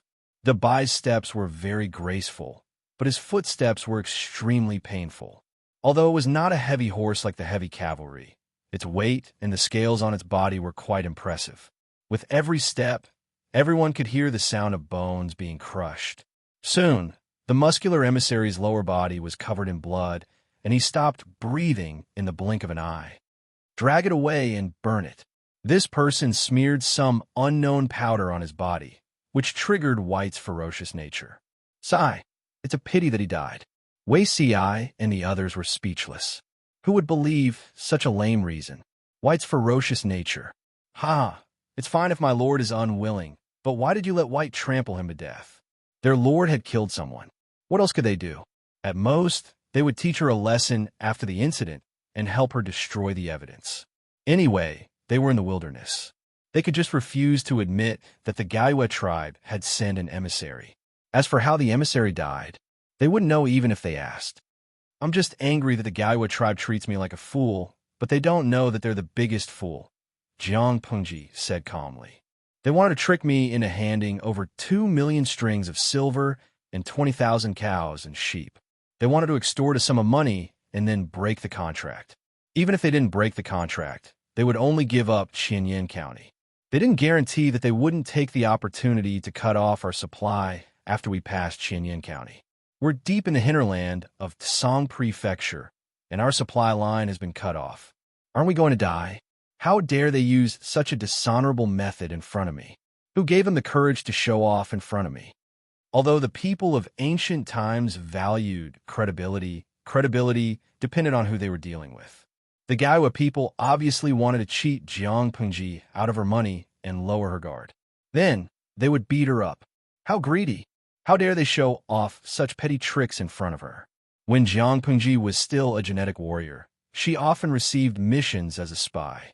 She had seen all kinds of tricks, not to mention this kind of child's play.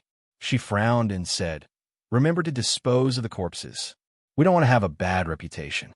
This incident was just an interlude. The army passed through the border and entered the territory of Luofeng Dak. After choosing their base, the army set up camp. On the other side, the Gaiwa tribe didn't see the emissary return. They deeply suspected that something had happened to their emissary. After waiting for a few days, they couldn't sit still anymore because Meng Zhan was urging them. Their plan to extort money from Jiang Pengji had to be put on hold. This is strange. Why haven't I seen any scouts from the Gaiwa tribe? Could it be that they really want to give up Qinyan County? According to the scouts, the Gaiwa tribe was stationed at Luofeng Dak, but they didn't see any traces of enemy scouts along the way. It didn't make sense. The Gaiwa tribe is good at taming beasts. They have secret techniques for taming beasts. This isn't just a rumor. Meng Hun looked up at the sky. There was a cry from high above. It sounded like an eagle flying in the sky. Don't you think there have been more birds around the camp in the past 2 days? Feng Zhen suddenly understood. Could it be? Meng Hun nodded. These birds are the scouts of the Gaiwa tribe. They're their eyes and ears. As he spoke, Wei Ci came in from outside the tent with a pale face. Jiang Pengji was thinking about something when she heard the commotion. She raised her head and glanced at him. A fierce look flashed across her calm eyes. Zixiao, what happened to your hand? Wei Ci didn't expect to be discovered so quickly. He smiled bitterly and rolled up his sleeve, revealing his hand wrapped in white cloth. I was accidentally bitten by a black snake. Fortunately, it wasn't poisonous. Bitten by a snake? The ancient era wasn't the world that the audience came from. Snakes, insects, rats, and ants were very common. When the army was stationed in the wild, accidents often happened when soldiers were bitten by poisonous snakes or ferocious beasts. When Wei Ci said this, Feng Jin, who was beside him, said, Zixiao was bitten too. Feng Jin said, over the past 2 days, I've often received news that soldiers have been bitten by snakes and insects. There are already 100 wounded soldiers in the casualty camp. Most of them were non-poisonous snakes, but there were a few poisonous snakes that were deadly. Not only that, but the scouts who went out also said that they had encountered many snakes and insects recently. Everyone's hearts tightened. Meng Hun and Meng Hung immediately thought of the Gaiwa tribe. They came from a Meng family of Sangzhou, so they knew very well that the Gaiwa tribe's ability to tame beasts was much more advanced than what was recorded in the books. The Gaiwa tribe did this? Snakes and insects were not rare in the military camp, so no one suspected it at first. However, it was Wei Ci who was bitten this time. If it wasn't a non-poisonous black snake that bit him, but a poisonous snake like the bamboo snake, Jiang Pengji's expression turned serious. Beast. Gaiwa tribe. Chapter 1061. My lord, the Gaiwa clan is treacherous. You must be extra careful. Meng Hung frowned, his face full of worry. As a Zongzi of the Mengs, even if he wasn't favored, he had more rights than the average clan member. He knew more about the mysterious Gaiwa clan than anyone else. The Gaiwa clan was greedy and ambitious by nature. They relied on the ability of their familiars and often condoned their beasts to retaliate against their enemies. They could defend themselves against human schemes, but who would defend themselves against animals and insects? The number of poisonous snakes in the camp increased, and eagles circled in the sky. This was a sign that the Gaiwa clan was about to make a move. Jiang Pengji looked at Wei Ci, or more accurately, his hand. Fortunately, it was a non-poisonous snake. If it was a poisonous snake, he would have died with the medical technology of this era. Even if he was saved, he would most likely suffer irreversible neurological damage. The Gaiwa clan is treacherous? What gives them the confidence to do so? Jiang Pengji's tone was cold and her eyes were calm, but they could hear the contempt and disdain in her voice. If the Gaiwa clan only fears their ability to control beasts, then there's nothing to be afraid of. Meng Hung and the others didn't show it on their faces, but they were curious. Their lord meant what she said. Did she really have a way to deal with the Gaiwa clan? Even Feng Zhen and the others, who were unparalleled in their schemes, found it difficult to deal with the Gaiwa clan's racial talent. Their schemes were all targeted at humans. They couldn't guard against the elusive and unpredictable beasts. Not to mention anything else, if the enemy sent out the 10,000 snake army, how would they fight this battle? Humans were born with a fear of snakes. It was fine if it was a non-poisonous snake, but if it was a poisonous snake, one bite would be fatal. My lord, do you have a way to deal with them? Meng Hung asked. Hearing this, Wei Xiai turned his gaze to Jiang Pengji. In her previous life, Huang Song was the one who dealt with the Gaiyue clan. He won, but it was a tragic victory. In her previous life, Huang Song and the Mengs feigned civility. He married Meng Zhan's mistress's daughter and took advantage of the marriage to gain power. Once he was strong enough, he devoured the disloyal Mengs. Fighting against the Meng family would inevitably lead to encountering the minions of the Meng family, the Gaiyue family. Huang Song had paid a heavy price for this. In order to win, Huang Song listened to the advice of his advisor, Yang Si, and made use of the wind that changed direction in winter to set fire to the entire Luofeng dock. He did not hear it wrongly. He burned down the entire Luofeng dock. The fire burned for 3 days and 3 nights. In order to prevent the High Moon clan from taking revenge, they stationed people in various places and killed any Haiyu clan that escaped. They secretly cleaned up the exiled remnant clan. Jiang Pengji smiled and refused to reveal the heavenly secret. Feng Zhen, who was at the side, said, Wild beasts are afraid of fire. Why don't we attack with fire? Just like how humans feared wild beasts also feared things. If the Gaiyue race really dared to attack them with their beasts, they could use fire to teach them a lesson. Wei Xiai coldly stabbed Feng Zhen in the back. Recently, the direction of the wind has been a little uncertain. If we rashly use fire to attack, we don't know whether we will burn the enemy or burn ourselves. Feng Zhen thought about it. Wei Xiai was right.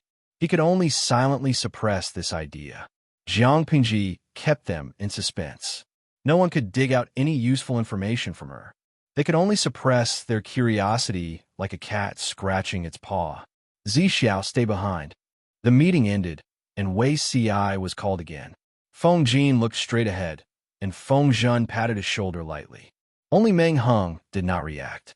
Wasn't it normal for the Lord to specially ask a certain official to stay behind for a chat? What was there to be surprised about? Wei Xiai took a few steps forward and sat down a few steps away from her.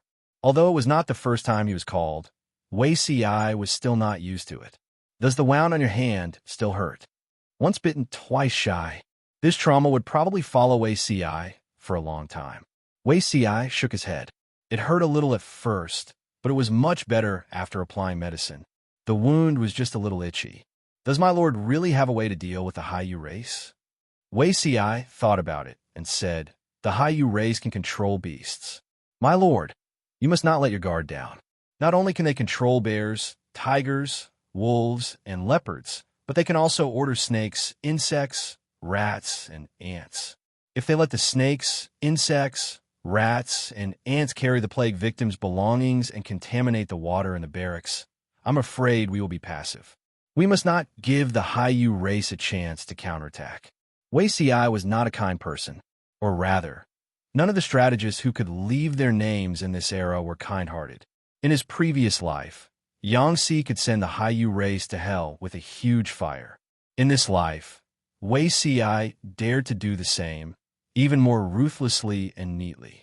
Of course, Jiang Pengji's subordinates were all sinister and treacherous people. This was also a strange story. Other than Feng Jin, Meng Hung, and Wei Xiai, who could still maintain their noble and unsullied ways, the others had abandoned benevolence, righteousness, and morality. Jiang Pengji listened carefully for a while and said in amusement, Are the Haiyu race really that scary? Wei Xiai nodded. The Haiyu race was indeed scary. According to what Wei Xiai knew, in his previous life, Huang Song had suffered a great loss at the hands of the Haiyu race. The source of the plague in the barracks was the Haiyu race. Jiang Pengji lowered her eyes and sneered. Wrong, they're not scary. Whether we can defeat the Haiyu race depends on Zixiao. On me? Wei Xiai did not understand. Yes, on you. Jiang Pengji said. Can Zixiao help me find a flute? Find a flute? Wei Ci did not understand, but he had no reason not to agree to Jiang Pengji's request. He was good at music, so he would bring some musical instruments with him to kill time. Among them was a jade flute that he liked very much. I don't know that my lord is also good at music. Wei Ci really did not know that Jiang Pengji knew how to play the flute. In his previous life, Her Majesty had rarely touched a musical instrument. There are still many things that you don't know. Jiang Pengji tested the timbre. Looking at her jerky movements, it did not seem like she knew how to play the flute. While they were chatting and laughing, Jiang Pengji seemed to sense something. Her gaze fell on the curtain of the tent. As if to confirm her perception, anxious footsteps could be heard from outside the tent. The messenger panted and said, "My lord." A large number of snakes suddenly appeared outside the tent. The messenger only said a few words, but the soldiers in the barracks were experiencing a crisis that overturned their outlook on life. The barracks were like an endless mountain range. Unknowingly, the patrolling soldiers noticed that there were more and more snakes. Just as one was killed, another one appeared out of nowhere. The colorful snakes flicked their tongues and opened their cold, gloomy eyes. There are many types of snakes. With just one glance, the densely packed group of snakes made the hairs on everyone's body stand on end: red, orange, yellow, green, cyan, blue, purple. Some of them were densely packed together and crawled toward the barracks. Some of them slithered up the prism and made terrifying hissing sounds. Apart from a few non-venomous snakes, most of them had triangular heads and poison glands bulging behind their eyes. Where did so many venomous snakes come from? Chapter 1062. It wasn't a group of snakes. The outskirts of the camp were surrounded by countless snakes. Snakes had slender bodies and could easily crawl into the camp through the gaps in the fence. At that moment, the quality of the soldiers was reflected. If it were an ordinary soldier, he would have wet his pants in fear and fainted on the ground. However, although the soldiers in Jiang Pengji's tent were flustered, most of them could restrain their instincts of fear. While enduring the goosebumps, they raised their torches and tried to deal with the snakes. Shrink the line of defense, pour oil on them, and burn them. With a commander, they had a backbone. However, when faced with the relentless pressure of the snakes, the advantage of burning them was not great. Could it be that these snakes had become spirits? These snakes were not afraid of fire? Everyone was panicking. They didn't expect to die not on the battlefield, but bitten by snakes. Feng Jin and the others heard the news and came out, each of them pale with fright. One snake was not scary. Two snakes were not scary either. But was it not scary to see a densely packed group of snakes covering the entire field of vision? This is bad. Send someone to report to the Lord. If necessary, prepare to break out. Feng Jin and Feng Zhen were the first to recover from their fear and restrain their instinctive reactions. They didn't care about their own health first. Instead, they were worried about the safety of their lord, Jiang Pengji. The snakes seemed to be playing with them. Except for a few bites when they were burned, they chose to press forward at other times. It was as if they were enjoying the struggle and embarrassment of their prey before death. Many snakes even crawled up to the top of the tent, hanging one by one. It was extremely terrifying. Break out of what? Jiang Pengji's indifferent voice came from behind. She didn't seem to see the sea of snakes in front of her. Instead, she looked calmly at her strategist. She was cold. The audience couldn't take it anymore. They could accept Jiang Pengji killing a bloody path on the battlefield and watching her break out of the encirclement from the mountains of corpses and seas of blood, but they couldn't accept countless snakes appearing on the high-definition live stream. It wasn't just one or two. It could be hundreds of thousands or even millions of snakes. Tianyu Weilu, I can't take it anymore. The scene in the streaming room is making me feel very uncomfortable. Tong Tong Weiwei. I thought the streaming room was scary enough, but I didn't expect there to be such a powerful scene. Xuanxiang Taisho. It's the scary ancient times. I won't daydream about transmigrating anymore. I can't afford to play with my life. Shuizi Qingxi. I'm coming. Don't be afraid, my friend. Bullet screen protection technique. Greater summoning socialist core values. The audience endured the disgust and fear, and the dense bullet screen covered the entire screen, barely alleviating the discomfort. Even so, many of the audience were still afraid. What was rare was that the audience members who managed to get a spot in the live broadcast room with great difficulty began to leave the live broadcast room one after another. It's not that they don't want to watch the live broadcast, it's clearly that the live broadcast is too scary, and if the terrors watch it, they will get sick. When Feng Jin and the rest saw Jiang Pengji, they felt much more at ease. Your Highness, please put your health first. I will arrange for a breakthrough. Jiang Pengji glanced at the snakes that had already entered the camp and said coldly, "It's these beasts who should get lost." Jiang Pengji curled her lips.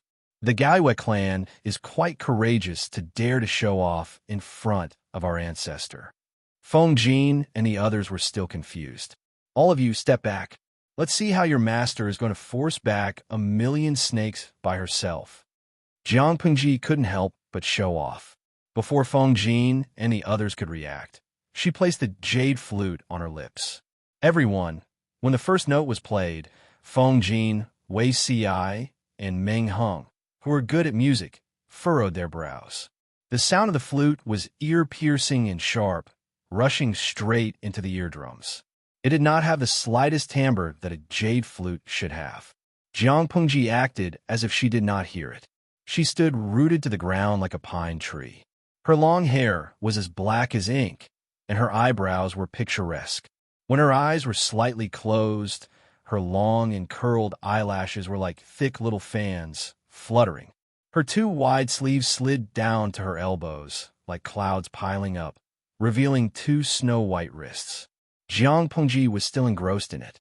If the sound was muted, she would really have the elegance of an immortal, but if it was not muted, the tune was not a tune, and it was not a tune. It was like an ignorant child holding a flute and playing it randomly. Wei Ci and the others also thought that their lord was fooling around, but they quickly put this thought into the depths of their minds. All of you, look quickly. Snakes, snakes. Meng Han was a boorish man and did not understand music, so he was the least affected. On one side, there was a horrifying hissing sound, and on the other side, the Lord's demonic sound filled the ears. Between the two, the Lord's flute sound was more pleasant to the ears. When Jiang Pengji played the first note, it was as if the pause button had been pressed on the group of snakes that had been wriggling forward. When the second note sounded, the orderly group of snakes began to panic. Their slender bodies twisted and wriggled uncontrollably. When the third note sounded, the soldiers nearby had an illusion for a moment. These snakes were afraid. They were indeed afraid. A tremor that came from their souls. Their bodies instinctively wanted to escape from the murderous calamity in the unseen world. In the eyes of the snakes, Jiang Pengji was no longer a blurry person. Instead, she was a huge king that controlled their life and death. If there was a strong person who was proficient in manipulating the mind, he would be able to see Jiang Pengji's spiritual domain, which was as vast as the sea, radiating arrogantly in all directions, enveloping everything it reached. It was a domineering declaration of sovereignty. This place belonged to the old lady. Whoever dared to come would be slaughtered. Jiang Pengji's physical strength was far from its peak. At most, it was the same as when she was 7 or 8 years old. However, her spiritual domain had already recovered to its peak. Even if she was suppressing 2 restless subsystems, she could still spare some energy to spread out her domain and erase the small brain regions of the snakes. She could really kill people invisibly. The so-called sound of the flute repelling the group of snakes was just a small trick of Jiang Pengji's to conceal her spiritual domain. After playing for a while, Jiang Pengji opened her eyes slightly. Wei Ci, who had been watching her, saw her dark eyes suddenly turn silvery white. However, the silver light only appeared for a moment before it disappeared. If he had not concentrated, he might have thought that his eyes were playing tricks on him. Jiang Pengji did not stop. Everyone in the military camp saw that the twisting and struggling snakes gradually stopped. They became loose and soft, motionless. Wei Si did not know if it was an illusion. As the group of snakes twisted and turned, he seemed to hear a slight pop sound, which was very much like the sound of bones breaking. After the time it took to burn a stick of incense, as far as the eye could see, the group of snakes did not move. After a long time, Jiang Pengji played the last sharp and ear-piercing sound of the flute. Finally, she was willing to put down the jade flute that had been wronged. The military camp was silent. Meng Hun used his weapon to poke the nearest snake. He found that the snakes were actually dead. Clean them up. It's disgusting to look at them. Jiang Pengji hung the flute on her waist coldly. She waved her wide sleeves and gracefully returned to the tent. Chapter 1063. This is simply a godly skill. Meng Hun poked at the corpses in disbelief.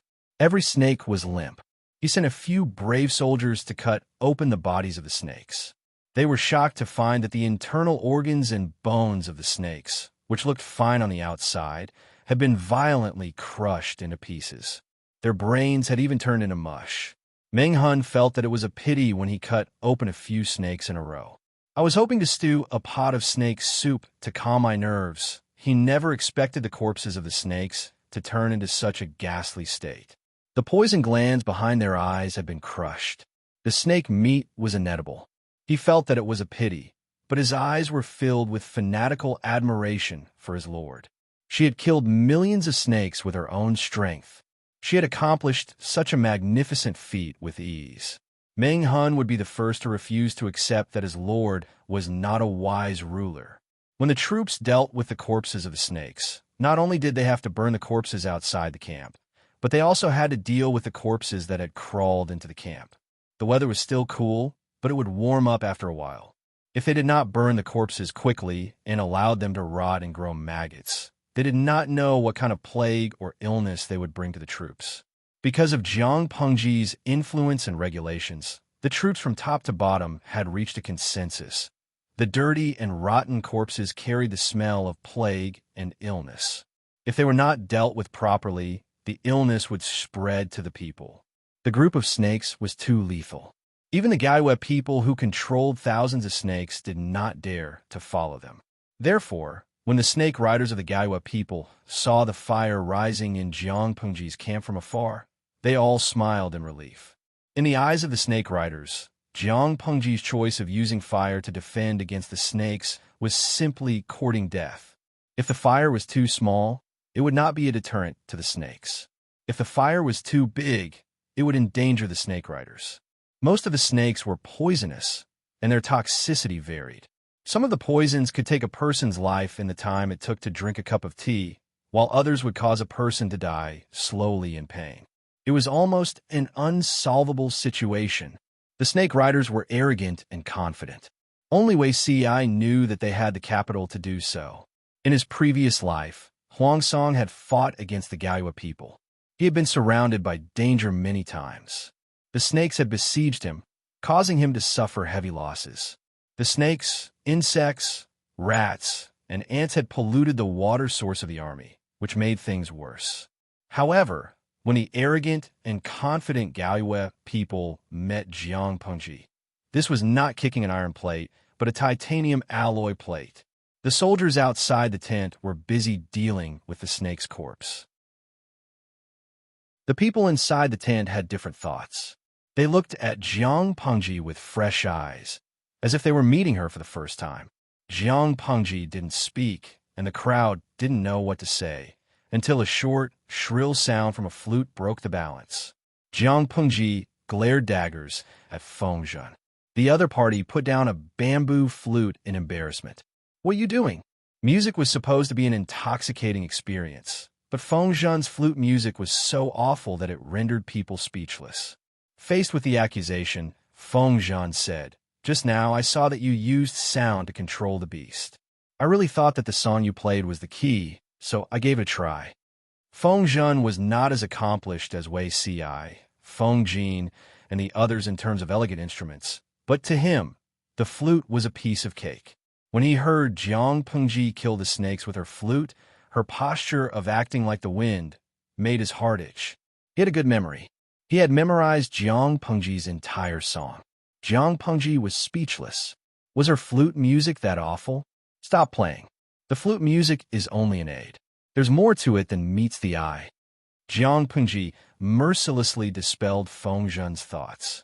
If controlling animals only depended on a song, the Mengs would have found a way to dig out their secrets and kick them away. How could the Gaiwei people be so arrogant? Feng Zhen thought about it and felt that it made sense. He could only put down the bamboo flute helplessly. When did you learn such a divine technique, my lord? If I had leaked the news earlier, I wouldn't have been so scared that I broke out in a sweat and almost lost my composure.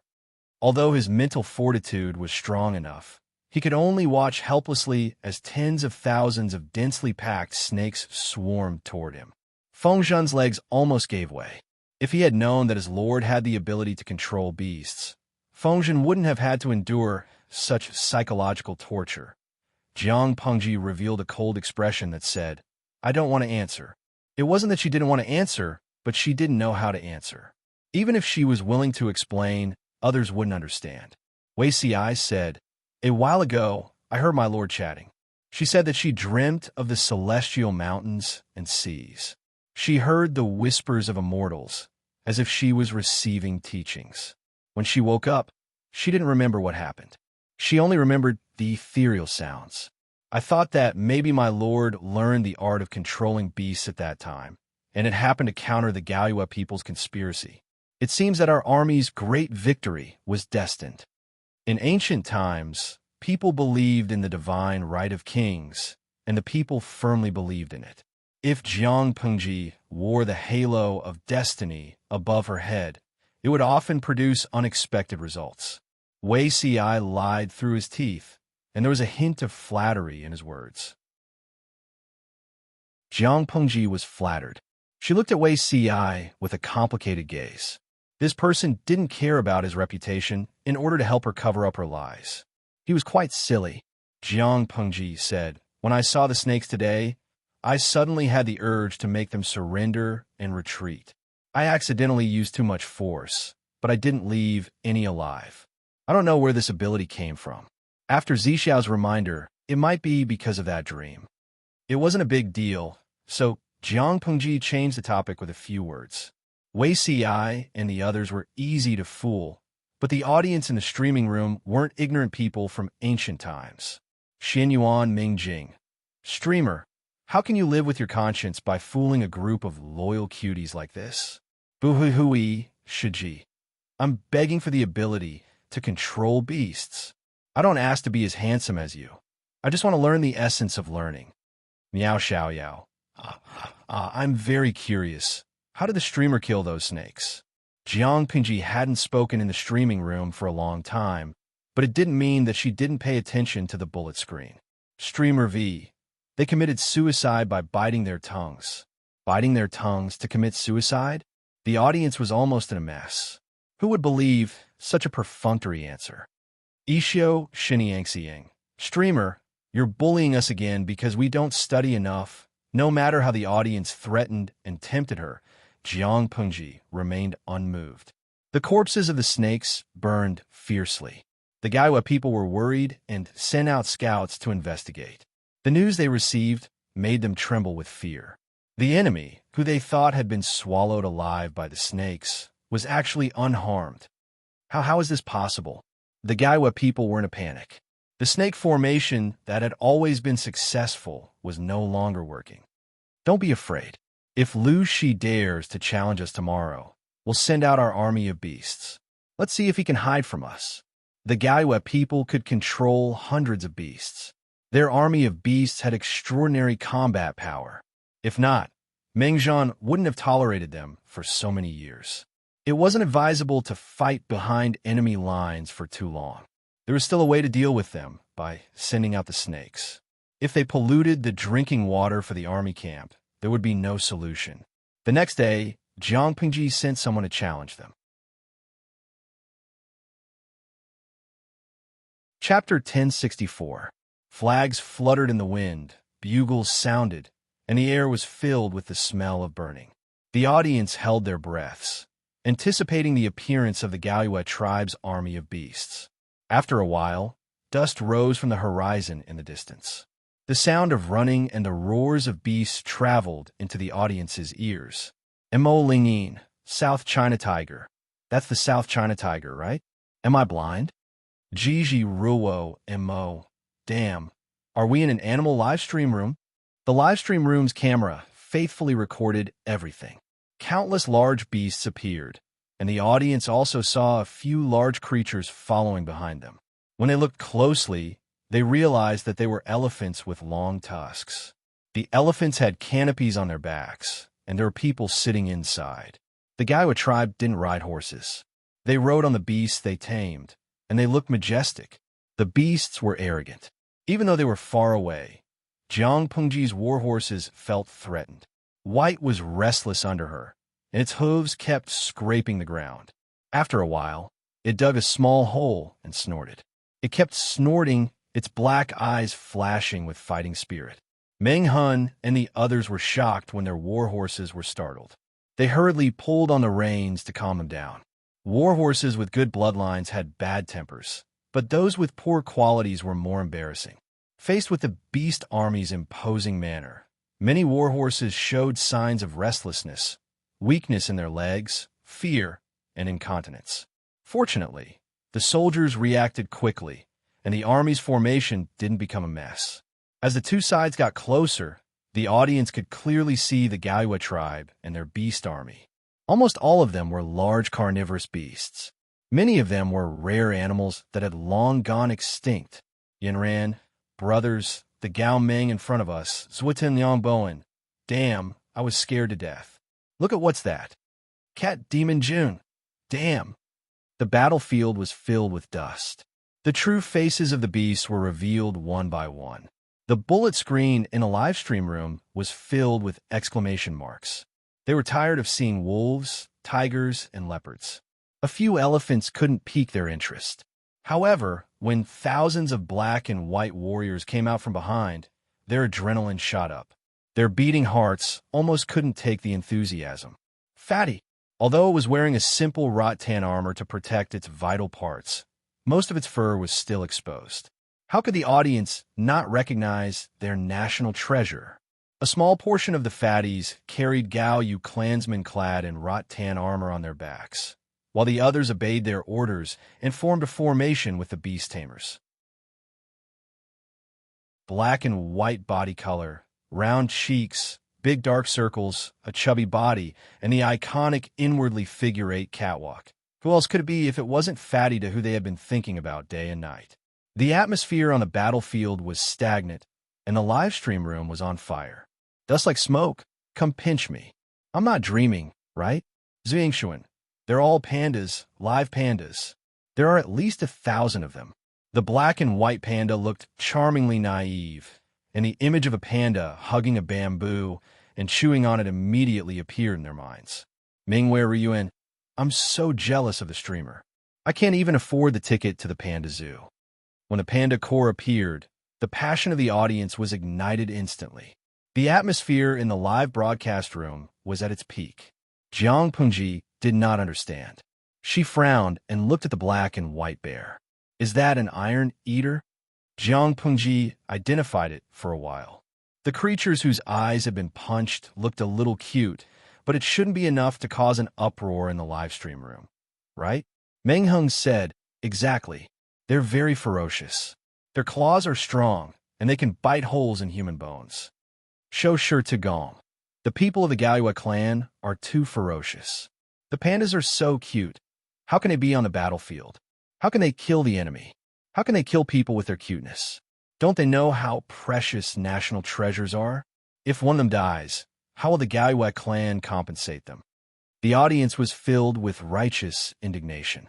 The Chinese audience shouted, the pandas belong to us, while the foreign audience shouted, Fatty belongs to the whole world. Jiang Pengji was speechless. Damn it. Meng Hun and the others did not hit on the panda's cuteness. They all looked solemn. The ferocious beasts of the Gaiwa clan had a huge impact on the warhorses. If they attacked, the warhorses of the army would be useless. Not to mention charging and killing the enemy. It would be good enough if they did not panic. My lord, please send the archers out to face the enemy. Bows and arrows were the best against the ferocious beasts. They did not have copper skin and iron bones. If one arrow could not kill them, then another arrow would be fired. Jiang Pengji was about to agree when the live stream exploded. Luoyu treading on flowers. Protecting Fatida is everyone's responsibility. Hui, ahui.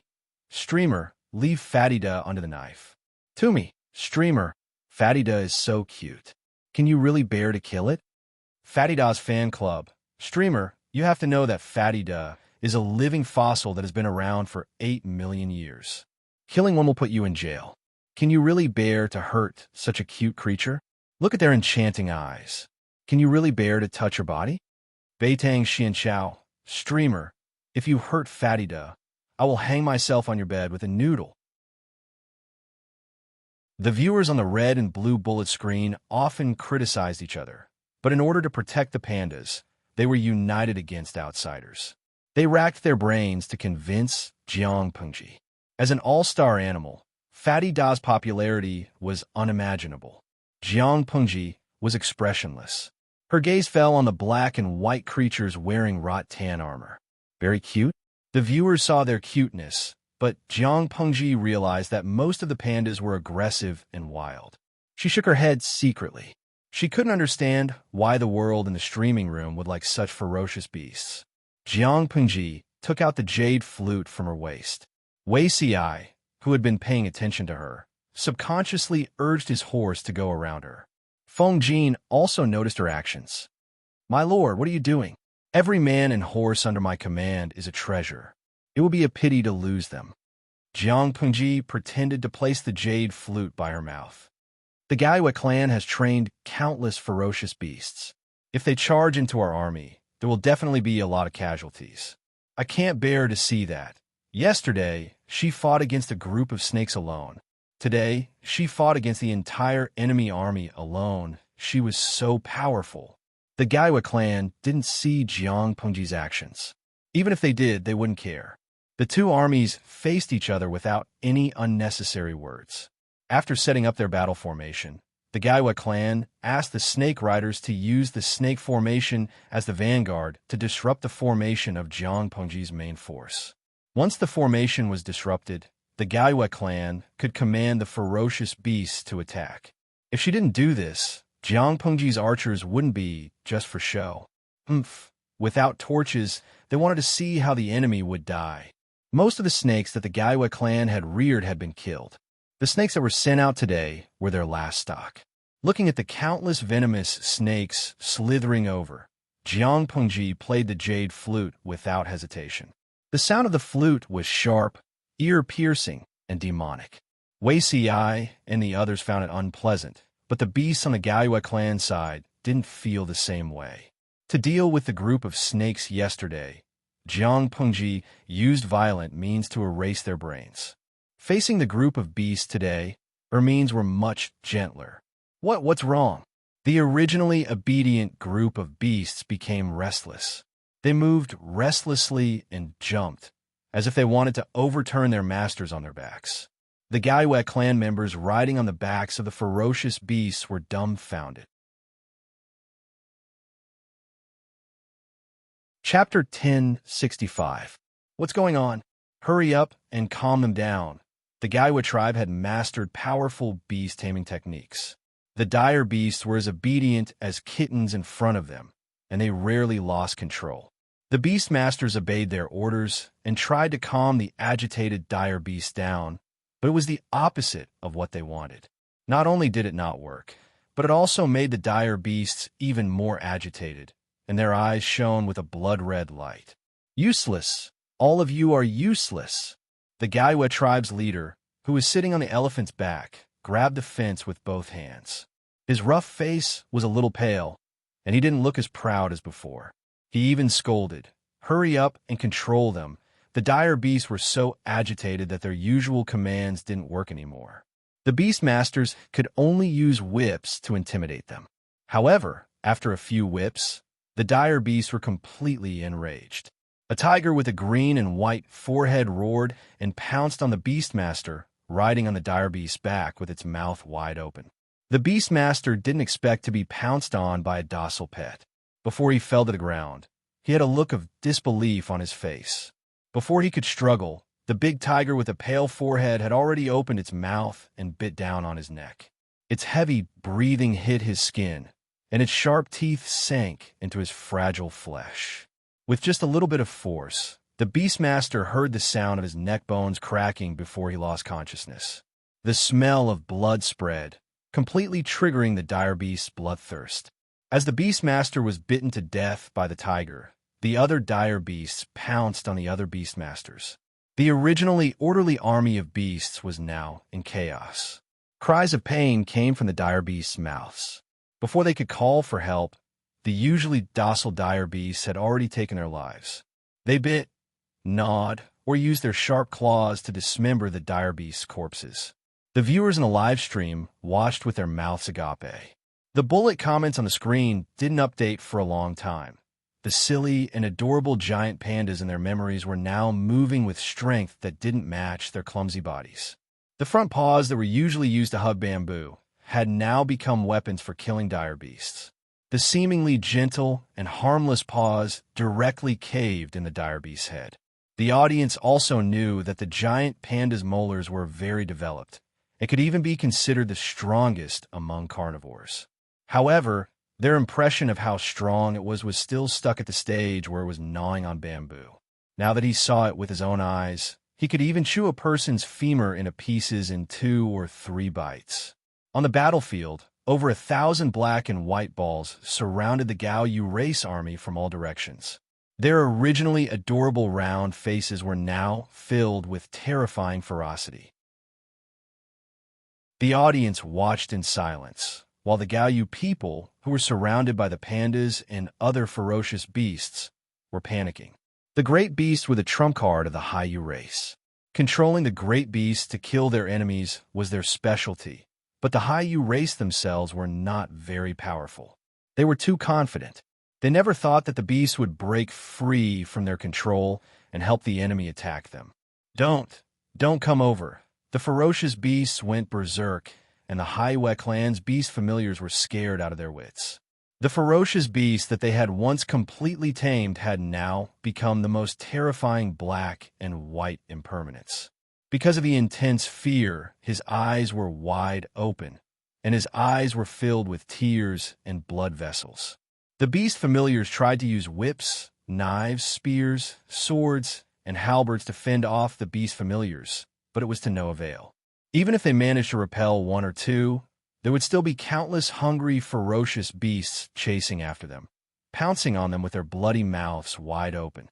The seemingly adorable iron-eating beasts, the pandas, were demonstrating to the audience what it meant to never judge a bear by its appearance. They ran and chased after the beast familiars, the fat on their bodies rippling with cute curves as they moved. However, no one was able to appreciate this beauty at the moment. That was because once they were knocked down by a bear, their weight would be as heavy as Mount Tai, and the other black and white balls would follow up with another slash. Although the Hai-Yu race was an enemy, witnessing them being surrounded by the ferocious beasts and dying without a complete corpse left everyone feeling very conflicted. The ferocious beasts went berserk, and the canopy on the elephants' backs was flung off. The Hai-Yu race's leader and elders, who were sitting in the canopy, fell to the ground and were half dead. Before they could get up, the ferocious beasts, who had lost control of their emotions, pounced on them one after another, their sharp claws and teeth raining down on them. In just a few breaths, all that was left on the ground were the mangled corpses riddled with wounds. Their flesh was turned inside out, and blood was gushing out. Before they died, their eyes were still wide open.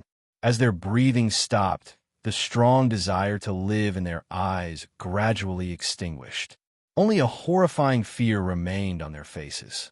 Jiang Pengji, who was the mastermind behind all this, was still playing the jade flute. She didn't know how to play the flute in the first place. Although her posture was pretty, as if she was about to ascend to heaven, she was actually just playing the flute blindly. Feng Jin and the others didn't know the inside story and thought that she was really using the sound of the flute to control the ferocious beasts. In order not to disturb her, They tolerated the terrible sound of the flute. Wei Si, who vaguely knew the inside story, didn't know whether to laugh or cry. He saw through it, but didn't say anything, continuing to pretend that nothing had happened.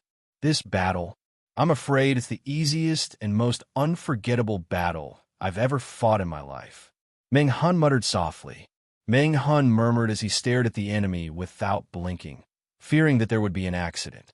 Reality proved that his worries were unfounded. The ferocious beasts only cared about ravaging the Haiyu race, using brute force to grind them against the ground. Why would they have the time to care about them? Wouldn't it be wonderful if fighting battles were this easy in the future? Feng Zhen sighed with emotion. Their tens of thousands of troops got in a battle formation. Banners fluttered in the wind, and drums beat. Everyone was in high spirits. They wanted nothing more than to skewer the Haiyu race like mutton. But what happened in the end? From the beginning of the battle to the end, they didn't even fire an arrow, let alone kill a single enemy. They watched as their lord played the flute, endured the piercing sound, and watched as the Haiyu race suffered the consequences of their actions.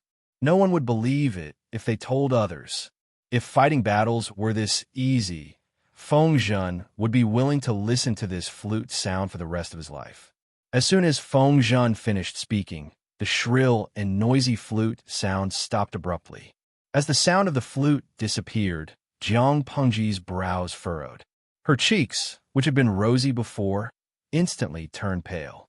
Cold sweat broke out on her forehead. My lord, Wei Si was the closest. He leaped forward on his horse and supported Jiang Pengji's slightly swaying body.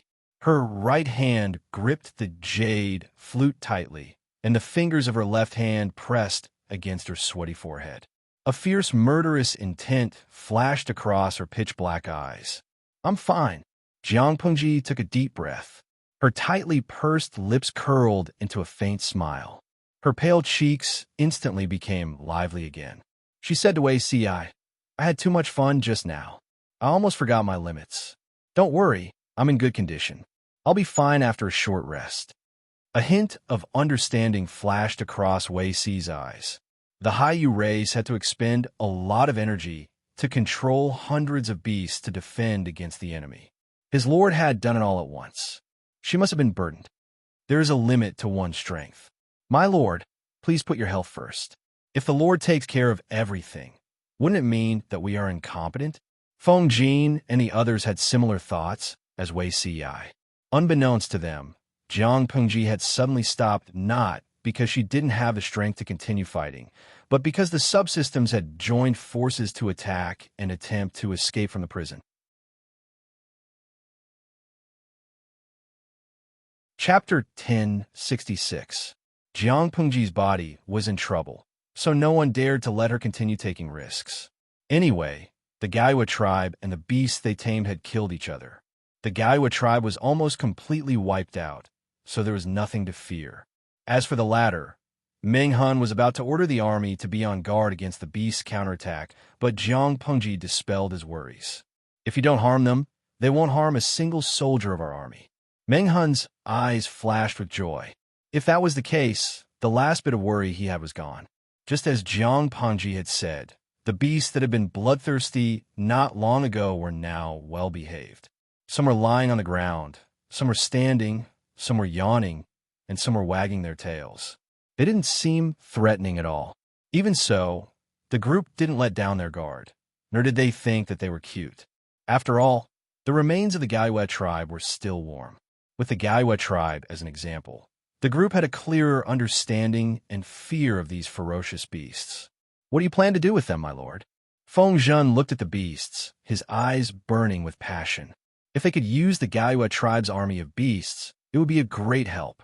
Jiang Pengji pondered for a moment and said plainly, separate them into different categories and release them. Release them? The answer was unexpected.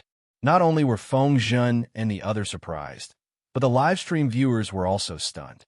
Apart from the Gaiwa tribe, only Jiang Pengji could easily control the army of beasts. She didn't want to eat the fat meat that was already in her mouth, but she was going to throw it away. The army of beasts was not easy to deal with because they had met Jiang Pengji their natural enemy. If it weren't for Jiang Pengji, but someone else, the army of beasts would have long since beaten them up under the command of the Gaiwa tribe. "My lord, isn't it a pity to do this?" Meng Hun asked hesitantly. Releasing the beasts that the Gaiwa tribe had trained for many years into the forest was such a bold move. It was too wasteful. Having seen the fighting power of the beasts, Meng Hun was envious. Jiang Pengji lifted her eyelids in annoyance and asked a question that made people speechless. She asked, "Let's not talk about the elephants. Have you ever thought about how many chickens, ducks, fish, and geese the ordinary jackals, wolves, tigers, and leopards eat every day? If you can afford it, you can keep them." The Gaiwa tribe could afford it because they lived in a fixed place for generations and raised a large number of domestic animals. If the budget was not enough, the Meng family would have to pay for the Gaiwa clan. Jiang Pengji fought in the war all year round and was never at home. The mobility of the army camp was too high. If he were to raise an army of beasts, the food that the beasts needed would definitely have to be transferred from elsewhere. Was that even possible? Jiang Pengji vigorously carried out the policy of farming, which solved the problem of food shortage during the war. Although there was an abundance of rations, it was only enough for tens of thousands of soldiers to eat their fill. Most of the time, they were vegetarian, and they could only drink meat soup a few times every 10 days to half a month. Humans were already living such a hard life. How could they allocate chickens, ducks, fish, and geese to these wild beasts so that they could maintain their combat strength? It was a simple question, but it stumped everyone. Meng Hun pondered for a moment and knew that his idea wouldn't work. Raise? They definitely couldn't afford it. Release him? Meng Hun felt his heart ache. It was better to keep all of them. Their fur could be used to make winter clothes.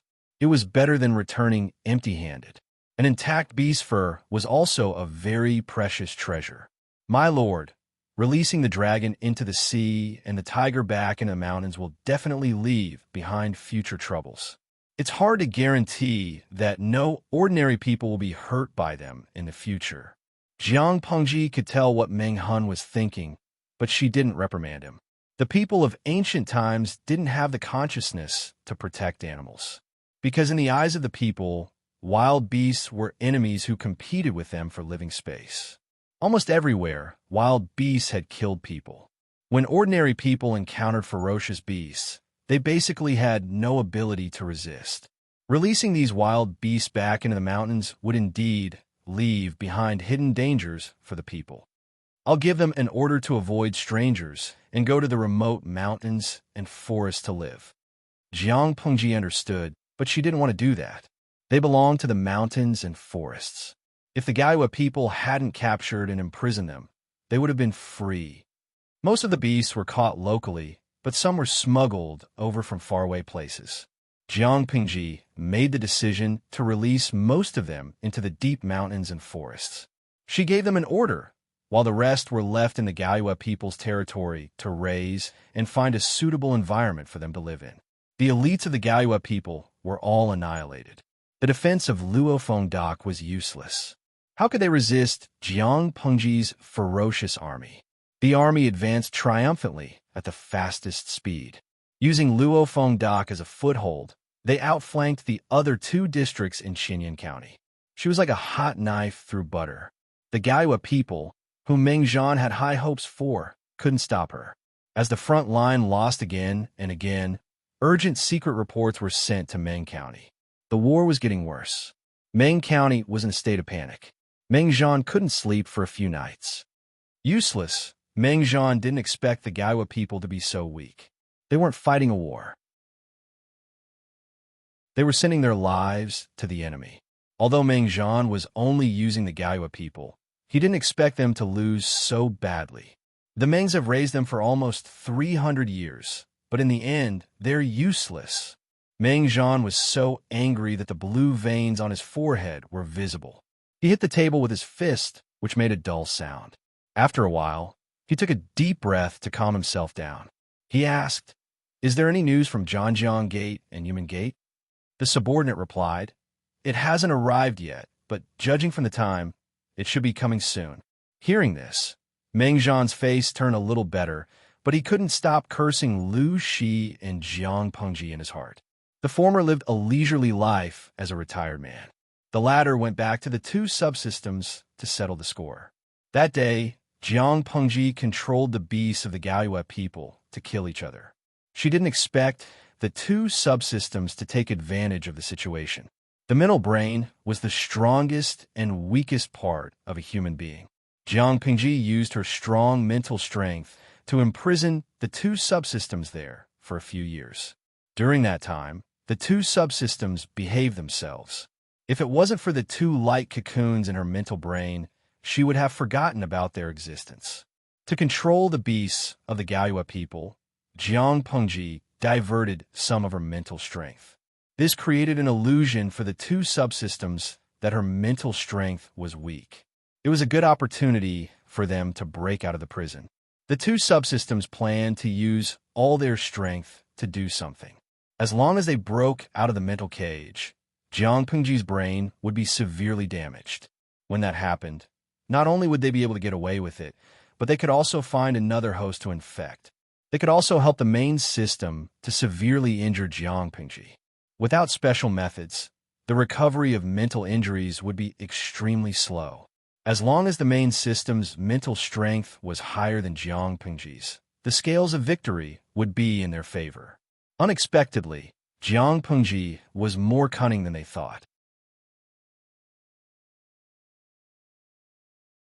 Chapter 1067. Jiang Pengji didn't settle the score with the two subsystems immediately, but it didn't mean that she had forgotten about it. She only had time to manage the systems after she finished what she was doing and led the army to gain a foothold in Sangzhou. After all, they were friends who had been intimate with each other for several years. The two subsystems understood Jiang Pengji's temper too well. This woman's heart was even narrower than the tip of a needle. Whoever provoked her would suffer 800 lifetimes of bad luck. They waited and waited. The expected score didn't come.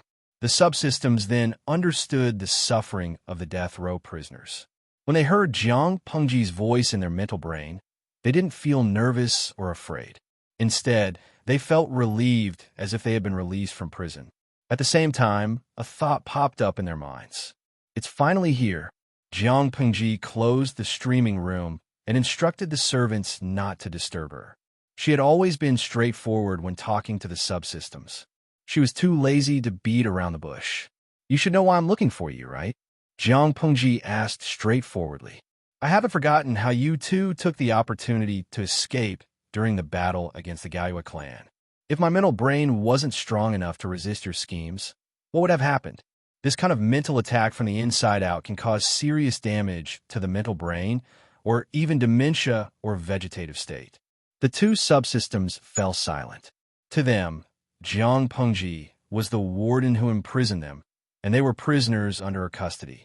Was there anything wrong with prisoners escaping for freedom? If they successfully escaped, it was because they were capable. If they were caught by the warden, it was because the warden was capable. They could only blame themselves for not being as skilled as the others and being one step behind. After so much hard work, not only did they not obtain freedom, but they didn't even hurt Jiang Pengji. Instead, they lost their lives. The two subsystems were really unlucky to meet a host like Jiang Pengji. System number 1 had spent the most time with Jiang Pengji. It was also the most thick-skinned.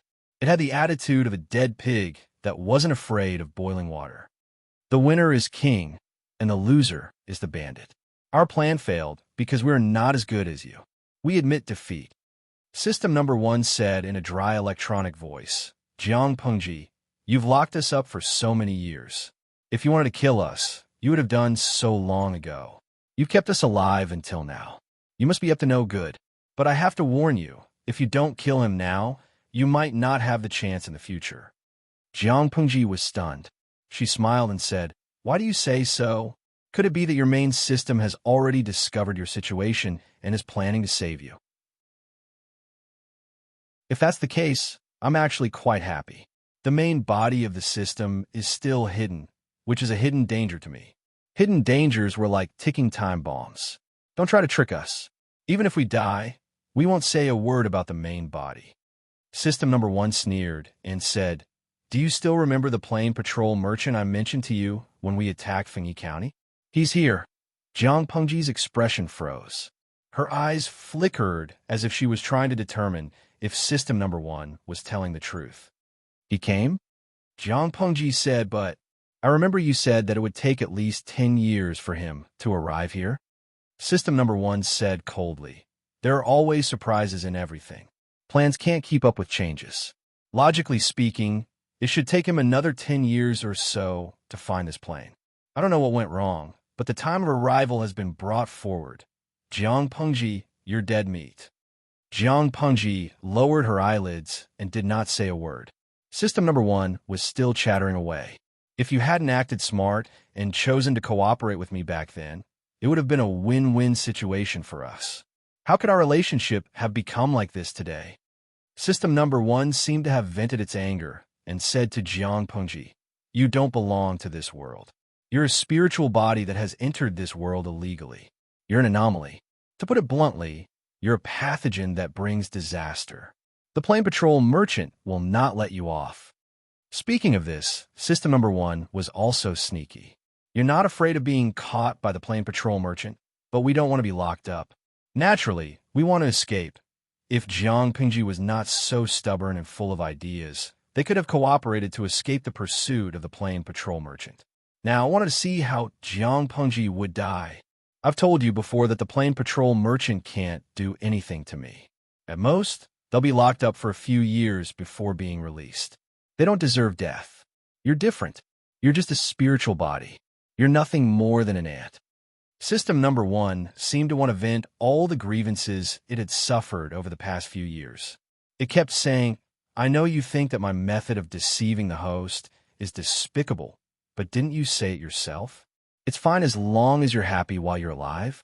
Who cares if there's a flood behind you when you die? After you die, your soul is used as a reward for a second use. What's this? If you can exchange your soul for a lifetime of glory and splendor, how many people would be willing to trade with me? Don't think too highly of yourself and put gold on your face all the time." System number 1 rattled on. System number 2 did not say a word as it watched its companion attack Jiang Pengji. Jiang Pengji listened attentively for a long time before asking system number 1. If time could be reversed, Jiang Pengji let out a long sigh, as if there was infinite regret in her chest. But she did not wait for system number 1 to be complacent. She suddenly changed the topic. "I'll still lock you up. Working with a guy like you? You really think highly of yourself." System number 1 was exasperated. "You're about to die, but you're still so stubborn." Jiang Pengji said, "Don't I still have you guys? Not only will the dimensional merchant capture me, but he'll also capture your real bodies. This business is not a loss. Before I die, I'll definitely drag you guys down with me. Without you guys stirring up trouble, the world will be much more peaceful." After some conversation, Jiang Pengji and the system parted on bad terms once again. Jiang Pengji looked at the moonlight outside the window, which was as clear as water. In a trance, she thought of a certain person who was like the bright moon in her arms. Since the dimensional merchant had come, wouldn't it be a pity that she had not cooked the frog? If she kept it and did not eat it, who knew which fairy would benefit from it? Thinking of this, Jiang Pengji grabbed a black cloak and hurriedly covered herself with it. She nimbly climbed out of the window. At this time, Wei Si had just finished washing up. With his damp black hair, he sat upright at the table and was carefully drawing something. Suddenly, he heard some movement outside the courtyard. "Zi Xiao." Jiang Pengji leaned against the window and waved at him. Fortunately, Wei Si was mentally strong, so he was not frightened by Jiang Pengji. He got up and walked to the window. He opened it for Jiang Pengji and let her climb in. Before closing the window, he carefully looked around. If someone saw his lord climbing through his window in the middle of the night, their relationship would not be clean even if they jumped into the Milky Way. "My lord, if you have something to look for me, you can just send someone to summon me. Why did you come here alone?" Wei Si closed the window. As soon as he turned around, he was hugged by Jiang Pengji. She forcefully trapped him in front of the window.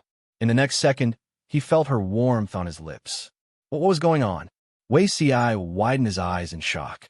He resisted the physical reaction and raised his hand to push her away. My lord! Chapter 1068. Although their relationship had been tacitly acknowledged, they usually communicated with their eyes at most. Touching one's small hand was considered intimate, let alone kissing. Of course I'm happy, but before Wei Ci could finish speaking, his lord leaned forward again.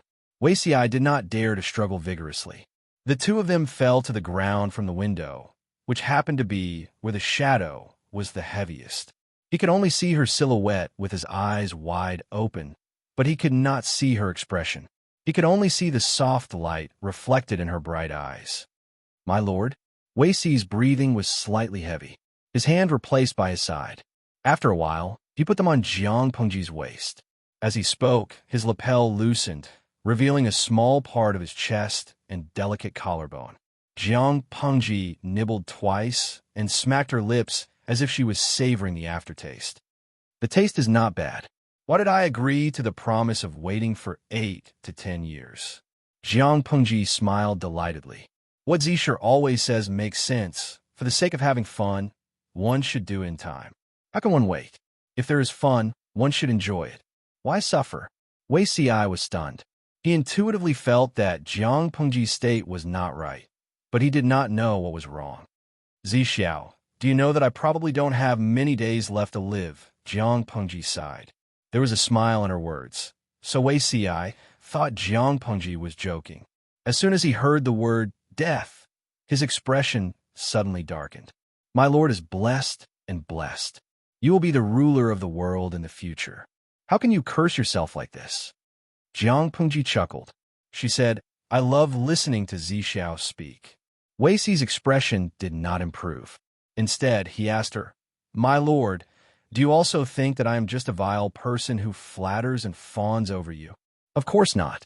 In that case, my lord should know that every word I say comes from the bottom of my heart.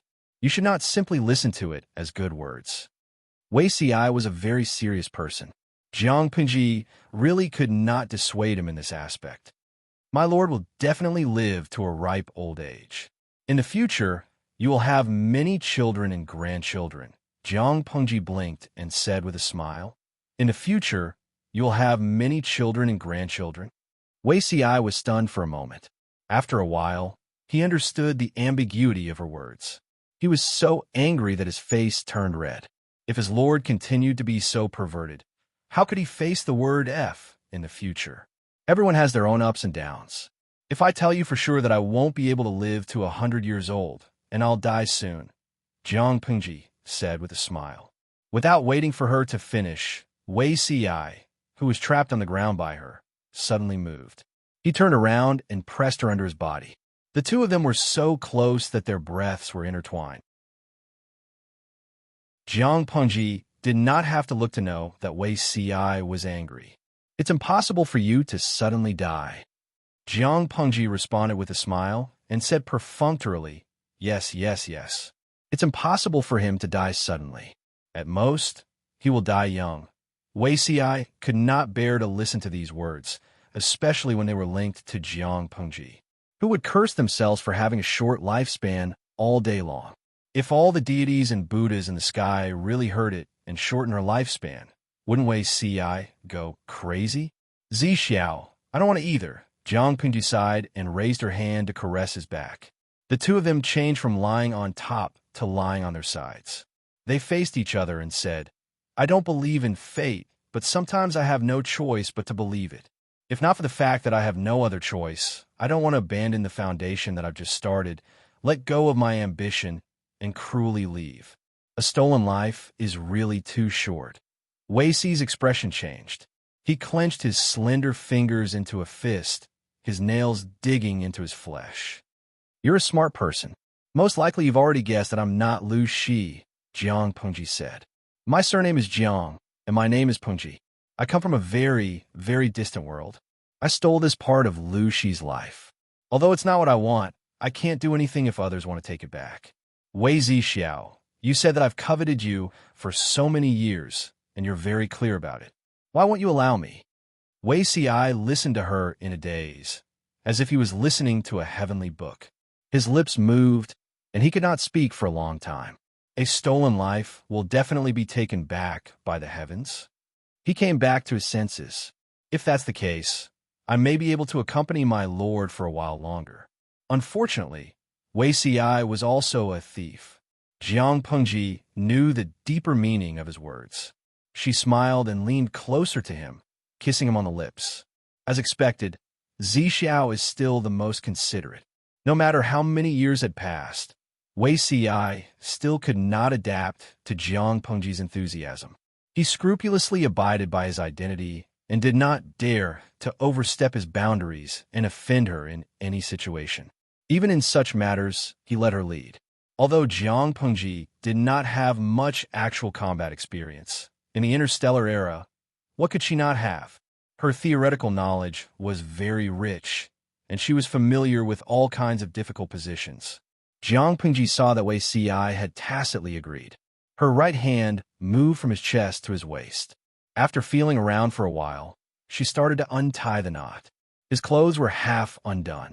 His eyes were drowsy, and the corners of his eyes seemed to be filled with moisture. While she was dawdling, Jiang Pengji's clothes loosened a little. Wei Si could not suppress his emotions as he looked at her. Jiang Pengji was about to feel her hand down when the tip of her ear moved. There was a strange movement outside the door. She looked up abruptly and coincidentally saw a tall black shadow flash past the door. Jiang Pengji's mind calmed down as she quickly got up. She straightened her clothes and opened the door. Wei Si seemed to have been splashed with a basin of water. The misty look in his eyes faded, and it was replaced by rationality and seriousness. "My lord," Wei Si saw that Jiang Pengji maintained the posture of opening the door and did not move. He quickly took the lamp at the side to illuminate the room. He went forward to take a look. He saw a long black wooden box on the ground. The outside of the wooden box was carved with complicated auspicious clouds and dragon and phoenix patterns. In addition, there was a creature lying on top of the wooden box, moaning softly. Its soft and fat body was spread out like a meat patty. The creature seemed to have noticed them as well. It raised its head with difficulty, and its two black, grape-like eyes stared straight at them. Jiang Pengji's face was a little gloomy. If the person had not deliberately made a sound, she would not have noticed that there was someone outside. "Bring them in," Jiang Pengji said gloomily. Wei Si could only squat down. He scooped up the black and white meat patty with one hand and picked up the black wooden box with the other. He thought that the wooden box was very light, but the actual weight was far beyond his imagination. He could not carry it with one hand. Jiang Pengji saw the situation and reached out to help. She waited. She did not know what was inside, but it was close to 100 kilograms. Wei Si found that there was a letter under the black and white meat patty. "Come in." Jiang Pengji's face was a little gloomy. No one would be in a good mood if their mood was interrupted by external objects. Wei Si did not dare to directly pass the strange letter to Jiang Pengji. What if it was smeared with poison? Wei Si was shocked when he opened it. The craftsmanship of this paper is really ingenious. It was as white as snow and as thin as silk. Even the best rice paper could not compare to 1/10,000th of it. Looking at the content, there were only 2 sentences. "It was created by your father. I present it to you."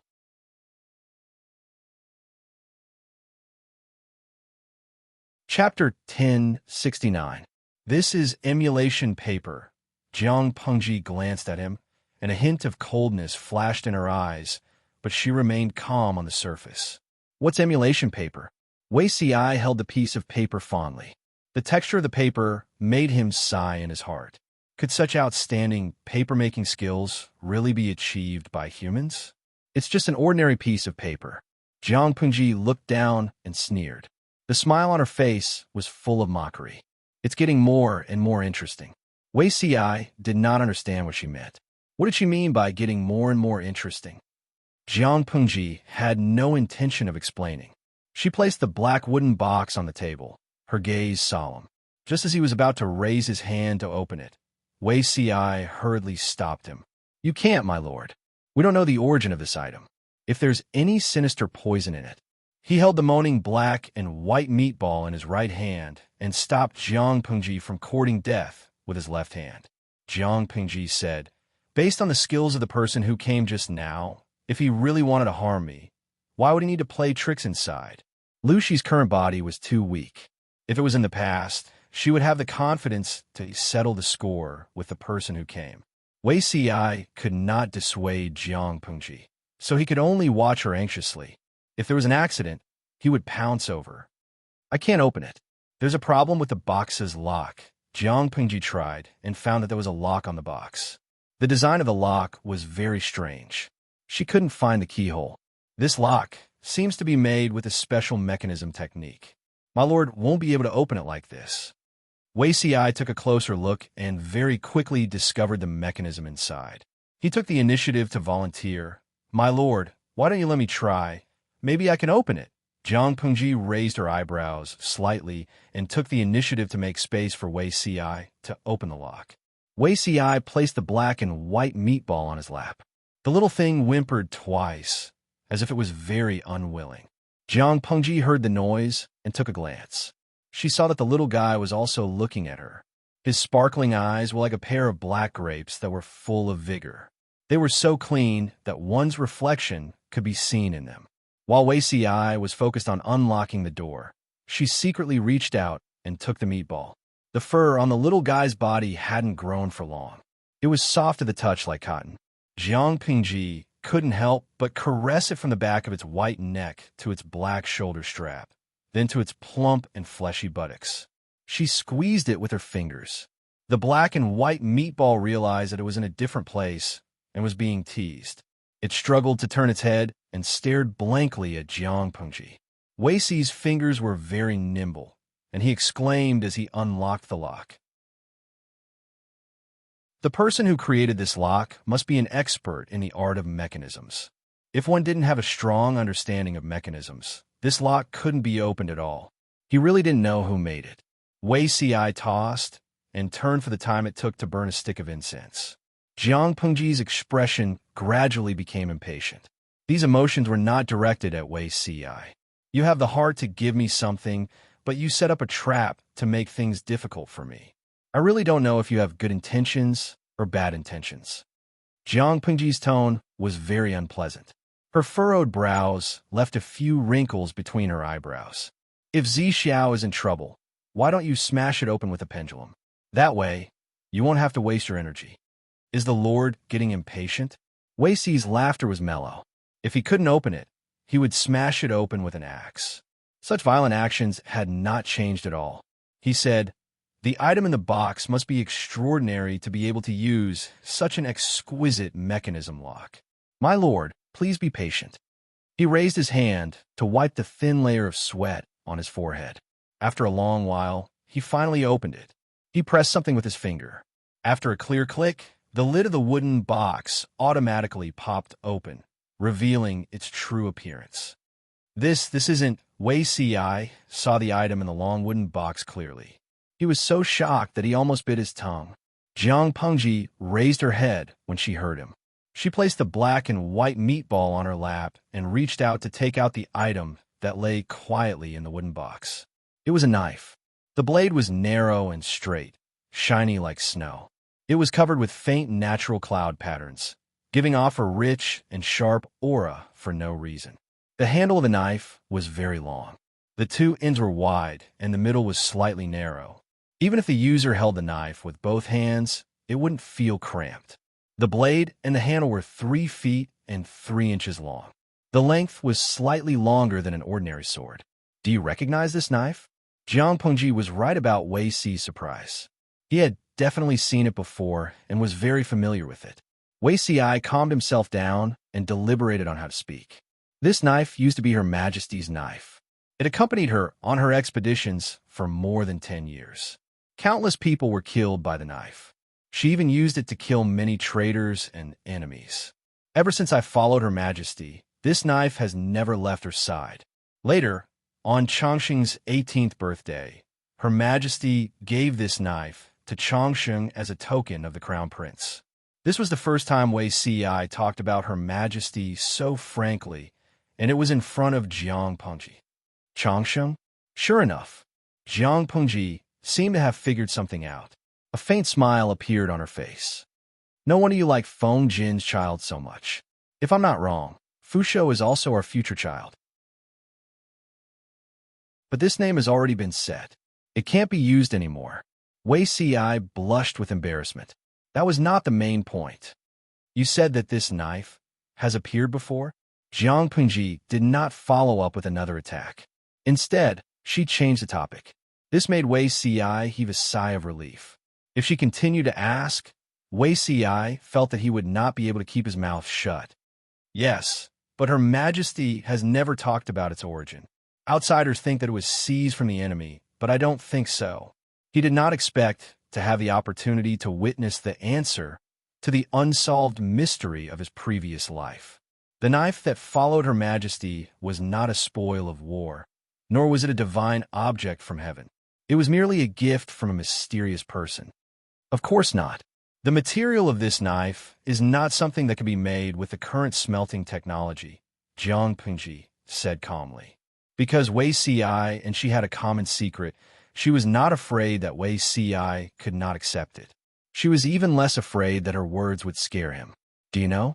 This knife was also extremely rare in my previous life. Only people above 1 trillion could have it. Wei Ci opened his eyes slightly in shock.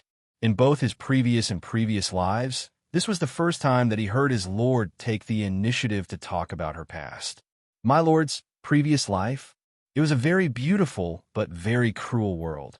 Wei Ci had personally experienced death and rebirth, so he was also very receptive to strange and dazzling things. Because he had already guessed it, he was not surprised that Jiang Pengji took the initiative to admit it. Instead, he was very curious about what kind of world could cultivate a person like Jiang Pengji. As someone who was born to stand at the peak and look down on the masses, any slight grievance was a humiliation to her. But that's all in the past. It's better not to mention it, Jiang Pengji said without hesitation. This piece of paper and this knife have a great background. A great background? Jiang Pengji said, the raw material of paper is plant fiber, but this is the most ancient paper-making technique. For example, the materials used in the current rice paper and bamboo paper are the most primitive. To produce a large amount of paper, a large number of plants must be cut down. Excessive cutting will damage the environment and worsen it. For example, dense forests will turn into wastelands. In my world, the law prohibits using plants to make paper because it is too polluting and the cost is too high. However, people will always use paper in their lives. This is something that cannot be replaced by external objects, so there is emulation paper.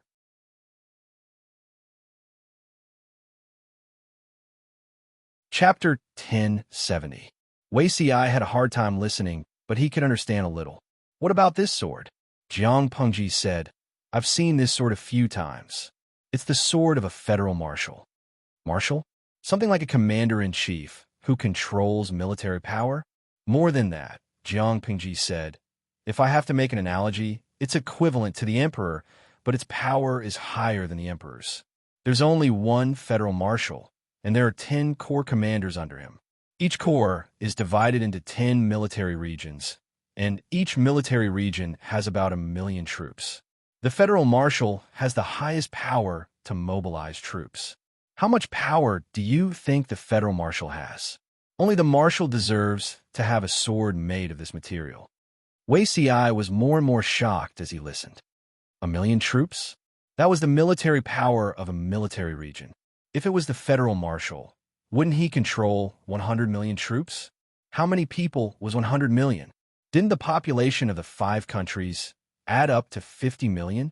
Jiang Pengji said, this is the military power during peacetime. If there's a war, the army has to be expanded more than 10 times. Since Jiang Pengji was conscious, the Federation had been fighting everywhere. There was almost no time to rest. The human alliance loved peace, but they couldn't stand the troublesome neighbors, and the war was endless. In the past, She, Jiang Pingji, was also a big boss who controlled hundreds of millions of federal elites. In this life, she led a group of weak warriors to rob a small farm. She was too ashamed to face others. She also wanted to save face. Wei Ci couldn't imagine what kind of world his lord's previous life was like. Why? Only the federal marshal has a sword made of this material? Is it similar to the emperor's token? Wei Ci didn't understand Jiang Pingji's world, but he could analyze a lot of content from her few words. She said it so calmly, as if she was used to it. It could be seen that his lord's status in her previous life was also extraordinary. Even if she wasn't at the core level, she was at least at the military region level. In this world, she was also a person with power that could overturn the world. This is considered a federal secret. If it was in the past, if I dared to reveal half a word, I would most likely be sent to the military court, then dismissed, and Jiang Pengji made a gesture of cutting off a head, but she said, "Now, I've said it. This sword is already in front of me. What else can I say? This saber is made of a special material, and only one can be forged in the entire world." It wasn't accurate to say that he had searched the entire world. To be more precise, he had searched the entire universe. Jiang Pengji was amused when she saw the confidential documents. The universe was vast and boundless, and intelligent creatures had only explored a small area. How could they dare to say that they had searched the entire universe? Who gave him face? Wasn't there a second blade in front of her now? So rare? What kind of substance is it that there's only a little of it in the world? Wei Ci looked at the knife. Other than feeling that the knife was very sharp, he could not see anything special about it. Jiang Pengji smiled and said, "It's rare not because of its material, but because it can kill a god." Slay god? Are there really gods in this world? Wei Ci was even more shocked. There are no gods in this world. I'm just bluffing. Jiang Pengji's smile was somewhat evil. She said, "The god that I mentioned is, to put it bluntly, a virtual creature." It sounds a little abstract, but you can imagine a virtual creature as something condensed from people's beliefs. It doesn't have a physical body and exists in an illusory world. It's a little like a ghost. In my world, a virtual creature called Tianbao tried in vain to subvert the entire world. It was created by people and possessed great power, comparable to an omnipotent god. Wei Ci listened carefully. Everything that Jiang Pingji said was no different from a fantasy story to him. It was strenuous to listen, but he wanted to further understand the person in front of him. In both his previous and current lives, there had never been a moment like now when he was so close to her. A god created by people? It has the ability to overturn rivers and seas and is omnipotent? Jiang Pengji sneered. Something like that. However, a god created by people, no matter how strong it is, has to listen to people, to the ants in its eyes. How can a god be willing to be controlled by ants? Tianbao made use of people's reliance on it to launch a sudden war and cause countless things. It also sold all kinds of secrets to the surrounding forces. In my world, there were wars one after another. Wasn't it the aftermath of the turmoil of Tianbao? It wasn't until the day I died that the war came to an end. But I don't know when it will come again. Tianbao was very similar to the system. Both were top-notch virtual creatures. How could they be willing to be subordinate to others? When Jiang Pengji was possessed by the system and figured out the identity of the other party, she guarded against it. Wasn't it also the aftermath of the disaster of Tianbao? Such a high and mighty existence was like a powerful weapon that could go out of control at any time. Not only could it hurt the enemy, but it could also hurt itself. After the disaster of Tianbao subsided, people created another Tianbao. Because people can't live without Tianbao, there must be a substitute. The martial saber appeared at that time. Not only is it a symbol of status, but it is also the only saber in the world that can completely kill Tianbao. The two keep each other in check to prevent a second Tianbao disaster. Wei Ci could not imagine why anyone would be unable to leave the heavenly brain and would not be able to live without it. If that's the case, why would this saber?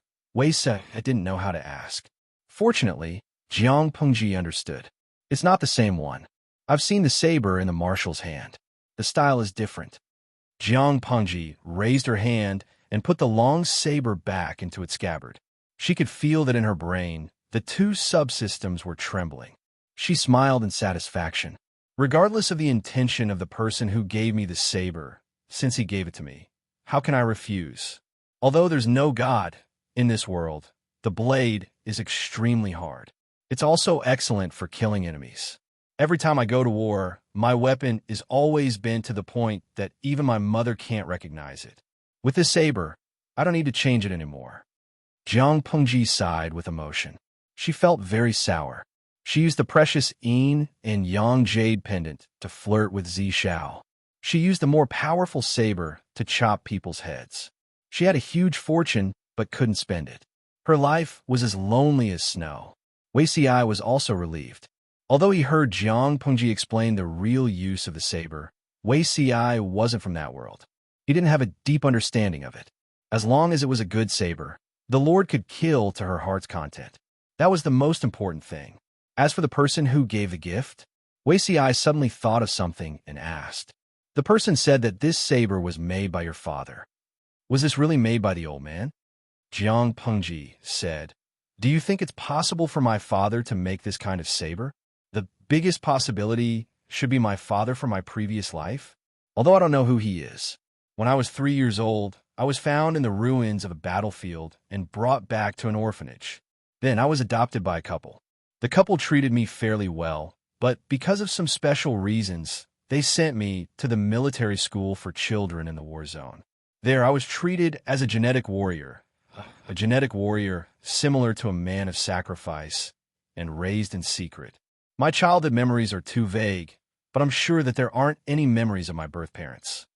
There were millions of orphans in the Federation. Jiang Pengji couldn't find out about her past. She seemed to have appeared out of thin air. She was very fickle by nature. If she couldn't find anything, then so be it. She wouldn't force it. Jiang Pengji held the saber in one hand and scooped up the black and white meatball with the other. It's late at night. Zi Xiao, are you going to bed? Wei Xi's expression changed slightly. He seemed to have remembered the unfinished business just now. I'm not going to do anything to you today. I'm just hugging you to sleep. Don't think too much. She had a hunch that she wouldn't die anytime soon. What the system said was all King flattery. My lord, what do you mean you can't do it? Does this sound like something a woman would say? Wait, was the lord also a woman in her previous life?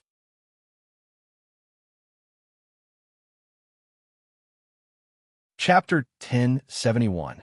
Jiang Pengji immediately noticed Wei Xi's abnormality. She secretly looked at Wei Xi's side profile while stroking the black and white meatball's fur, wondering how long it could hold in for.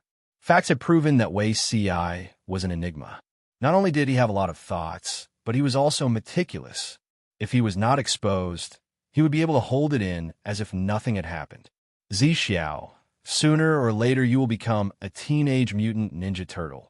Jiang Pengji could not help but use the words of the audience in the streaming room to tease him.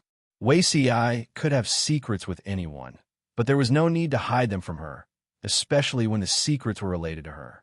Wei Xi was lying upright on the bed, his body covered with a blanket that had the fragrance of honey locust. The two of them were neither too close nor too far away. His arm could feel the heat emitted from her body. With such a stove lying beside him, stirring up his emotions, how could he sleep?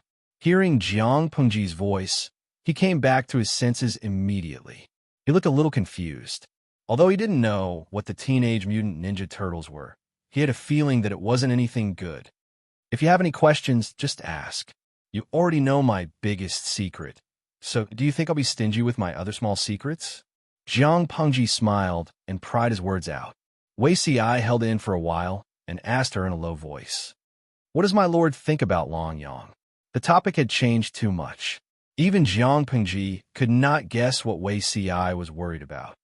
Long Yang? Are you talking about the love between men? Jiang Pengji scooped up the black and white meat from her stomach to prevent it from suffocating under the blanket. The meatball whimpered softly, lazily lying between the two of them. Its little head turned left and right, as if it was observing them in the dark. "Exactly," Wei Si said. "Does my lord object to this?" Jiang Pengji said, "Feelings have nothing to do with gender. I'm not an old-fashioned person." Wei Si replied, "Oh."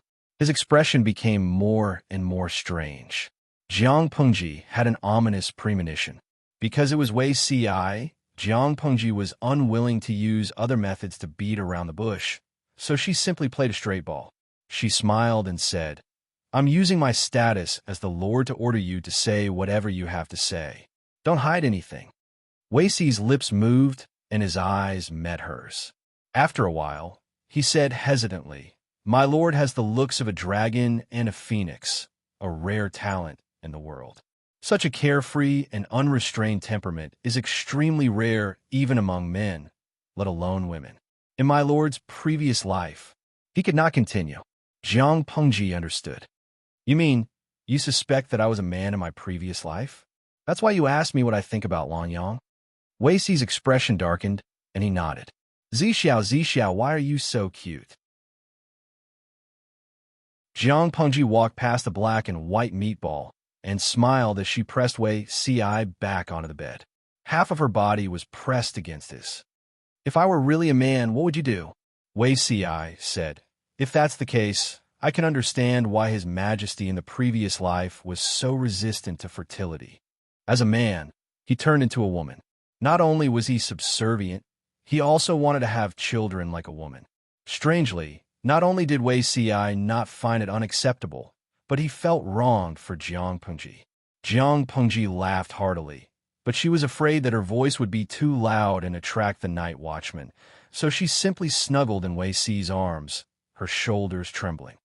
"Your imagination is really more terrifying than a black hole. Is this also considered a type of coldness?" Jiang Pengji stopped laughing, and the corners of her eyes were filled with tears. She said, "It's not because of this that I'm resistant to fertility. In my previous life, fertility was not a woman's business." Wei Si opened his eyes wide in shock. Could it be that in the Lord's previous life, a man was pregnant for 10 months? He could not help but think of himself with a big belly. His expression was red and green. "Of course, it's not a man's business." Jiang Pengji admired his expression and said after she was happy, "The man contributes his essence, and the woman provides the egg. The combination of the two is a fetus, which is placed on a special device. When the fetus is fully developed, the child is considered born. During the whole process, the woman does not have to provide a palace room and spend a few months to conceive the child. This practice is also against the law." Wei Si was dumbfounded as he listened. What Jiang Pengji said was like a fantasy story to him. It was full of unknown charm. This sounds magical. However, nature has endowed women with the ability to conceive. Is this against the harmony of heaven? Wei Si could not imagine that scene, not to mention that it was against the law for a woman to be pregnant. He did not dare to do that even in his daydreams. Jiang Pengji smiled and explained a reason to him. Wei Si was fascinated by it. He tried to understand Jiang Pengji's world and passed from her few words. Only then did he understand why the emperor in his previous life and the lord in this life had strongly promoted women's camps. The more he understood, the heavier Wei Si's heart was. He suddenly did not dare to think about it, and he did not dare to delve into it. What kind of mood did the emperor in his previous life have when she gave birth to a long life? After all, to her, longevity was enough. The existence of a long life was really unnecessary. Sleep. If you don't sleep now, you won't be able to sleep when the sun rises. Jiang Pengji put her hand on his waist. The two of them faced each other on a pillow, like a pair of inseparable lovers. The black and white meatball was sandwiched in the middle. Seeing that the two of them did not speak, it softly whimpered twice and simply lay down to sleep. To outsiders, the scene was warm and peaceful. For the subsystem in the center of the whirlpool, it was really like a year. If Jiang Pengji did not get the knife, although she could still kill the subsystem, she would definitely hurt herself. In the future, when she faced the main body of the system, it would be hard to predict the outcome. This was also the reason why Jiang Pengji trapped the subsystem. First, it was to not alert the enemy, and second, it was also to be safe. Now that she had a treasure that could kill virtual creatures, she had no worries here. Naturally, the subsystem would be in danger. Jiang Pengji cherished the time alone with Wei Ci, so she did not find trouble with the subsystem immediately. The sky outside the window was just beginning to brighten. Jiang Pengji opened her eyes and quietly lifted the bedding. She left without alarming anyone. When she returned to her residence, the sun was almost up. Jiang Pengji pretended that nothing had happened. She washed up, brushed her teeth, changed her clothes, and went to the martial arts training field for a morning practice as usual. "My lord is here." Li Yun was bare-chested, revealing his strong and powerful muscles. His whole body was steaming with sweat. In the words of the audience in the streaming room, the little angel had also evolved into a mobile hormone. Jiang Pengji was streaming. Li Yun's appearance naturally did not escape the discerning eyes of the group of people who were crazy about appearances. The whole screen was full of comments like, "The little angel's muscles are so great. The capital is majestic. Stretch out your hand to touch and lick," and so on. They deeply suspected that if the streaming room introduced the virtual touch function, would Li Yun's integrity, muscles, and **** be preserved? Jiang Pengji sighed with emotion. The morals of the world were deteriorating day by day, and people's hearts were not what they used to be. I'll practice a bit to prevent my bones from rusting." Li Yun held a spear in one hand. With his sharp eyes, he saw the brand-new blade in Jiang Pengji's hands. Just by looking at it, he felt the aura of the knife was threatening. It must be a good knife.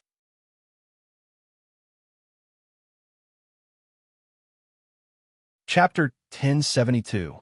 Jiang Pengji glanced at the silver spear in Li Yun's hand. It was Li Yun's treasure.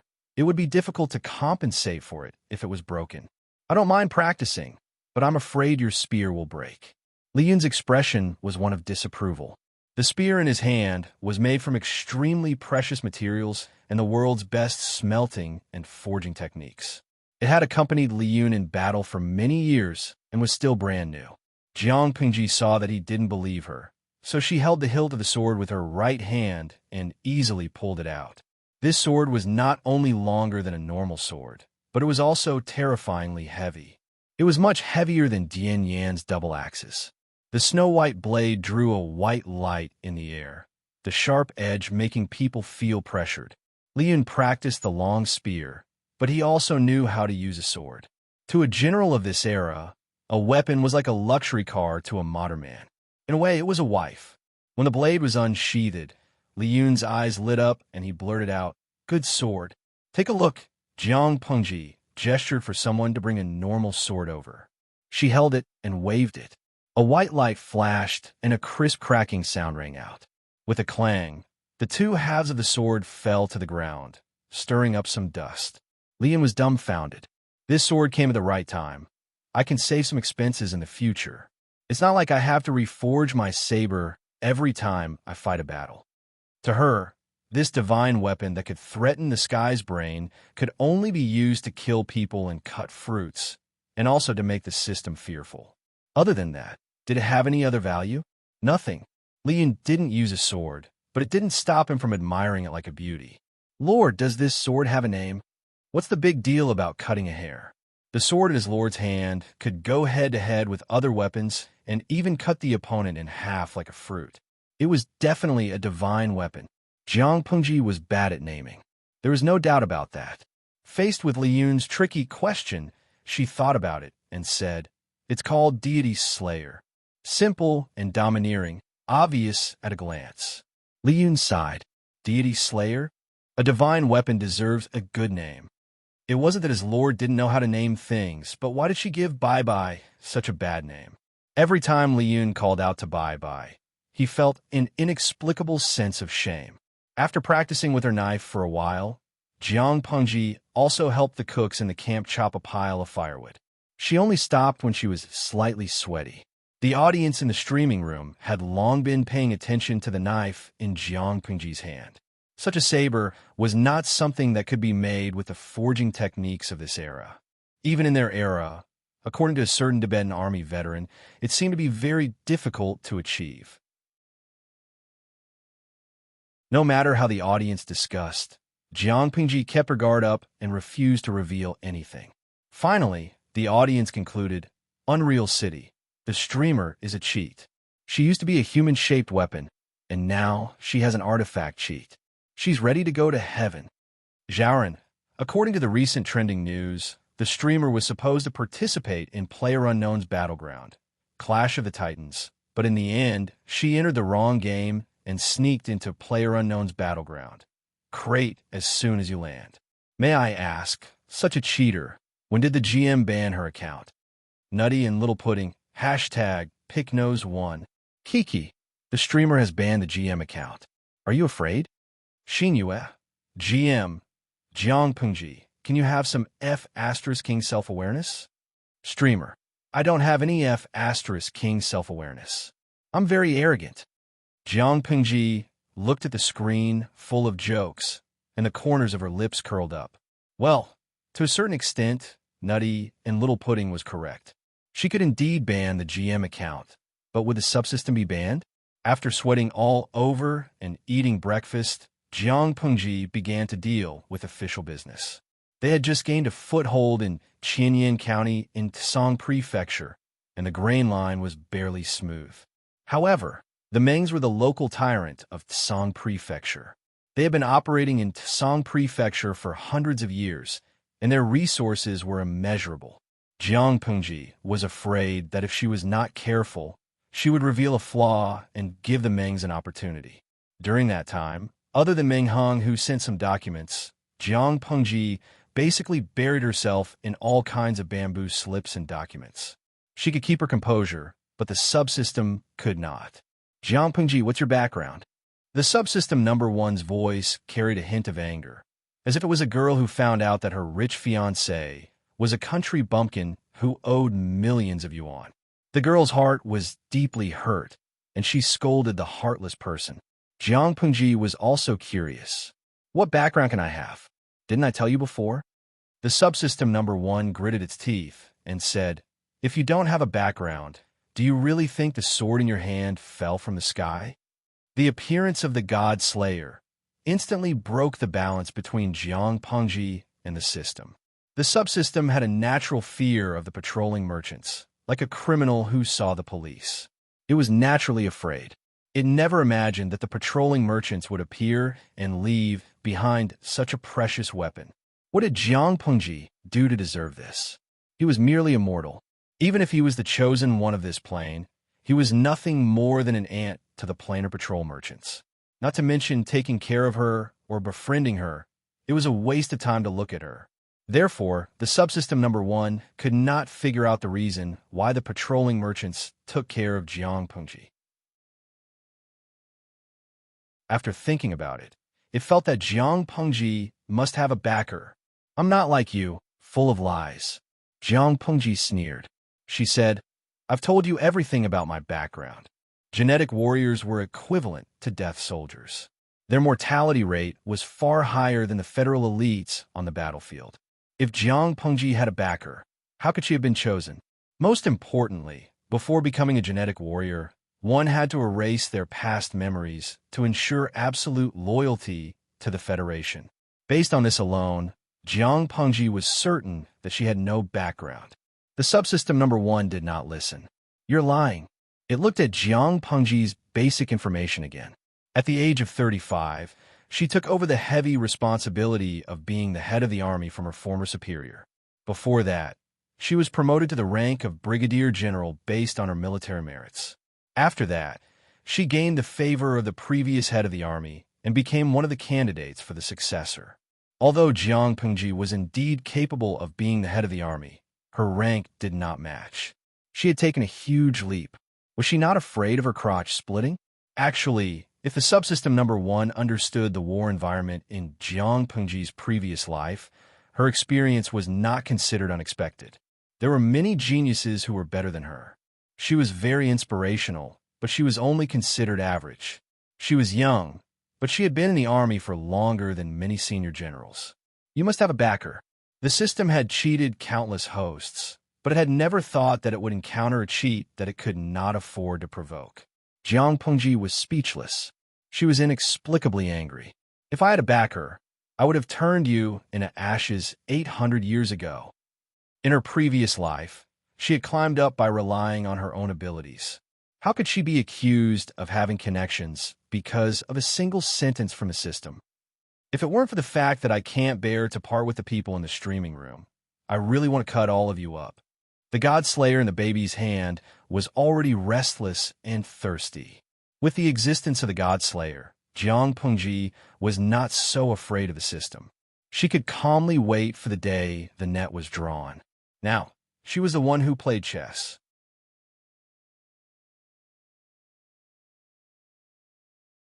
Chapter 1073. Zixia, what are you carrying?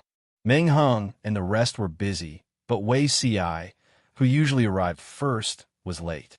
He seemed to be carrying something in his arms. A faint smile appeared on Wei Ci's face.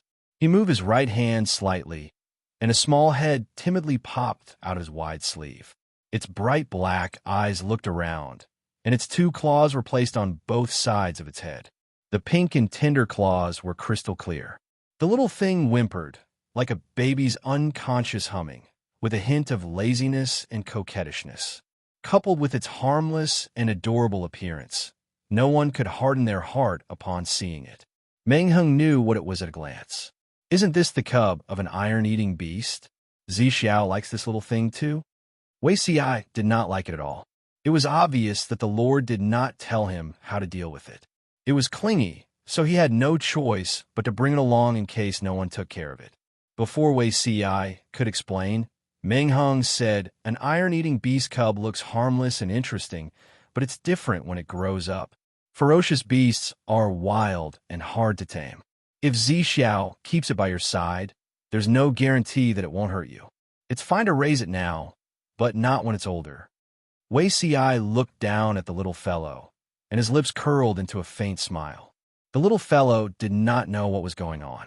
It laid there, opened its mouth, and bit his sleeve. After a long while, it spat it out. Understand.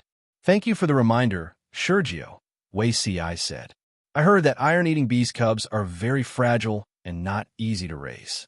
If Zixia likes it, it's better to find an experienced servant and let him take care of it. Meng Heng kindly reminded him. Iron-eating beasts were different from ordinary pets. Looking at this cub, it was about 2 to 3 months old. If it was not carefully taken care of, it might die.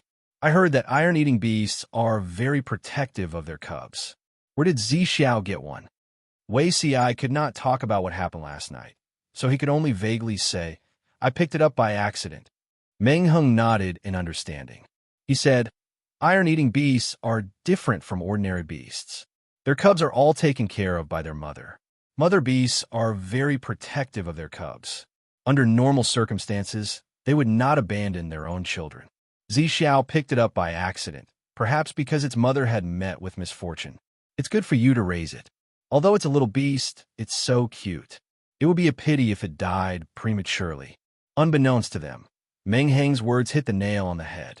When this black and white meatball was found, its mother's body was already stiff, and the cub had been starving for 2 days. As it was not convenient for the person who found the cub to keep it, he threw it to Jiang Pengji, and it landed in Wei Ci's hands. Wei Ci was a busy man. When he was busy, he could not take care of the little guy. He could only prepare a basin of milk with good honey for it. Meng Heng had said that an iron-eater cub's stomach was not as strong as an adult vicious beast's, so it could not be fed with normal food. The black and white meatball was also very obedient. It buried its entire head in the small basin and licked it from time to time. Its 2 meaty claws clung to the edge of the basin and refused to let go. It licked and licked until the bottom of the small basin of milk could be seen, but it still wanted more. Since when did Zixia like this kind of thing? The black and white meatball burped and was about to crawl towards Wei Ci when an abominable big hand picked it up. Feng Zhen pinched the plump flesh on Meatball's body, and the little fellow let out 2 disgruntled cries. Wei Ci repeated helplessly, I picked it up by chance. Feng Zhen bullied the black and white meatball. The little fellow cast a pair of pitiful eyes at Wei Si for help and extended its meaty claws towards him.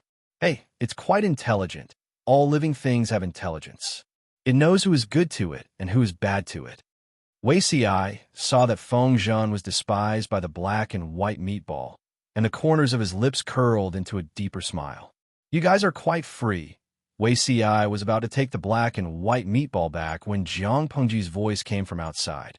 My lord. Wei Si and Feng Zhen bowed at the same time. Feng Zhen wanted to stuff the black and white meatball into his sleeves to destroy the evidence of slacking during office hours. The viewers in the streaming room had sharp eyes and noticed the black and white meatball. Feng Qi Wudong, streamer, I'm exposing a thief who stole a panda. Hidden fog. Feng Longzi, why haven't you put down the national treasure? If you keep holding on to it, the national treasure fatty will feel very uncomfortable. Suyi Qingzhe, streamer, you've released the pandas of the Gaoyue tribe deep into the mountains. I thought I wouldn't be able to see pandas in the streaming room in my lifetime. I didn't expect you to be such a person. You actually took advantage of us, not noticing to secretly keep the smallest and cutest Xiaoshou Wushuang. Streamer, today I'm streaming stroking cats. Even if you don't do anything and just look at Fatty the baby will be satisfied. Jiang Pengji asked with a smile. Sure, who asked you to hide my daughter? Feng Zhen couldn't wrap his head around it. When did he hide a young master? Bah, since when did he have a young master? He was stunned. After a while, he realized that the daughter Jiang Pengji was referring to was the meatball in his hand. Did you raise it, my lord? If I didn't raise it, could it be that you raised it? Jiang Pengji took back the black and white meatball. The little fellow nestled in Jiang Pengji's arms obediently. Its two meaty paws covered its eyes. It looked like it was sleeping soundly, but in fact, it secretly moved one of its paws to observe Feng Zhen. Feng Zhen looked at Wei Si and then at his lord. His eyes flashed with understanding. He tactfully left to give Wei Si and Jiang Pengji some space to interact. The audience keenly sensed that something was wrong. The atmosphere between their streamer and beauty CI was too warm and harmonious. Liang Shimuzadazi, it can't be. The single dog streamer is finally going to abandon us? Pinshin Diawu, woof, I'm crying. I'm going to be abused just watching a live stream. Is there no place for single dogs in this world? Reality proved that the audience's worries were unnecessary. Jiang Pengji and Wei Si weren't people who prioritized relationships. Most of their conversation was related to work. It had nothing to do with romance, only boring political affairs. Is there any news from Bogeo? Jiang Pengji asked Wei Si as she stroked the meatball's fur. Wei Si could only put down the pen in his hand and said seriously, Magistrate Huang used Gorge River as a foothold and sent troops north to Zhangzhou. My lord annihilated the Meng's minions, the Gaoyue clan. Calculating the time, Magistrate Huang should have sent news of victory. However, I'm worried about something. What is it? Wei Si said, I'm worried about the leader of the Mengs in Zhangzhou, Meng Zhan. Jiang Pengji raised her eyebrows and smiled. What's there to worry about? Wei Si said, ever since my lord annihilated the Gaoyue clan, the Mengs seem to have given up struggling. Our army attacked Xinyan County and encountered almost no resistance along the way. The more it's like this, the more I feel uneasy. Meng Zhan is ruthless and not easy to deal with. Wei Si was worried that Meng Zhan was preparing a big move. As someone who had been reborn, Wei Si's prophetic advantage was getting smaller and smaller. However, some people's temperaments hadn't changed. He could always find some clues. According to Wei Si's understanding, Meng Zhan wasn't someone who would easily admit defeat. His ambition was greater than his clan. In his previous life, Meng Zhan married his mistress's daughter to Huang Song. The two families united by marriage and plotted against each other. However, Meng Zhan was one step behind. He didn't manage to take over Huang Song's foundation. Instead, Huang Song took advantage of him. Unable to reverse the situation, guess what Meng Zhan did? He promised two families for one Zhangzhou. One was the Yi family of Beiyuan, and the other was the Nie family of Zhongzhou. Giving up Zhanjiang Pass and Yumen Pass opened the door for the two families to covet Dongqing's territory.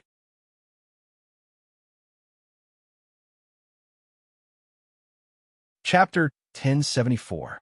There were 5 countries in the world with wide terrains and different climates. Zhongzhou had the largest area, the most fertile land, and the most powerful country. It had always been in existence that the other 4 countries coveted but dared not touch. Dongqing and Xichang had moderate climates, but the former had internal strife, while the latter had a smaller territory. They didn't have an advantage among the 5 countries. Beiyuan was a cold and bitter land with long winters and short summers. Its terrain was more northerly than the Beijiang, and its people were tough. As for Nansheng, it was humid and rainy with heavy miasma. There were many rivers and rivers. It had been destroyed by the 4 factions of Nanman, so it wasn't worth mentioning. The Dongqing royal family existed in name only. The feudal lords in Zhongzhou were divided, while the aristocrats in Beiyuan were in charge. The Yi family in Beiyuan was even more powerful than the royal family in Beiyuan. Jiang Pengji thought of Meng Zhan's record of colluding with the Beijiang. Her originally warm expression turned gloomy. If Meng Zhan was really crazy and let go of Zhanjiang Pass and Yumen Pass, he would lead a wolf into the house. Dongqing's already chaotic situation would be even worse. The black and white ball of meat in her arms whimpered. It seemed to feel the hostility from her and showed a wronged expression. Jiang Pengji inserted her fingers into the ball's fur and stroked it from time to soothe its emotions. Zixiao, are you worried that the forces in Zhongzhou and Beiyuan will intervene in Dongqing? Jiang Pengji said, your worry isn't unreasonable. The Mengs didn't hesitate to cooperate with the forces in the Beijiang to make trouble for me. Now that I've forced them to a dead end, it's hard to guarantee that they won't give up. The Mengs harmed others without benefiting themselves. They would rather give Sangzhou to others than see it fall into Jiang Pengji's hands. Jiang Pengji curled her lips and sneered. I just killed a bastard son. Meng Zhan is ruthless. He bore grudges for 7 or 8 years. Wei Xiai showed a helpless expression. If Meng Zhan had heard what he said, he would have jumped up in anger. What did she mean by, I just killed a bastard son? Meng Zhan didn't have many children. He would be heartbroken if he lost one. Jiang Pengji pinched the pads of the black and white ball of meat and held its little claws in her hands. She played with it and said, Zixiao, you reminded me of something. Compared to the forces in Zhongzhou and Beiyuan, we should be more worried about Bogeo. Wei Xiai was stunned. Does my lord mean that prefecture overseer Huang poses a greater threat? It's not that Bogeo is a big threat. I'm just worried that the Mengs will have the idea of sending 3 people to the same place. Not only did he contact the Yi clan of Beiyuan and the Nie clan of Zhongzhou, I'm afraid he also contacted Bogeo in secret. She smiled, her eyes revealing a scheming glint. The Yi family of Beiyuan or the Nie family of Zhongzhou may be powerful, but their foundation in Dongqing is too shallow. If Meng Zhan was sent out of Sangzhou, the 2 families might not be able to defend themselves. On the other hand, if Meng Zhan gave Sangzhou to Bogeo, it would be Bogeo's territory. Would I be able to snatch it from Bogeo's hands? Since the foreign powers had already sent gifts, there was no reason for the neighboring feudal powers to not send gifts as well. To put it bluntly, before Meng Zhan died, he wanted to create some hatred for Jiang Pengji. When Wei Xiai thought of this, his face turned as pale as snow. According to his understanding of Meng Zhan, it was highly likely that he would do so. Wait a minute. An idea flashed in Wei Xi's mind.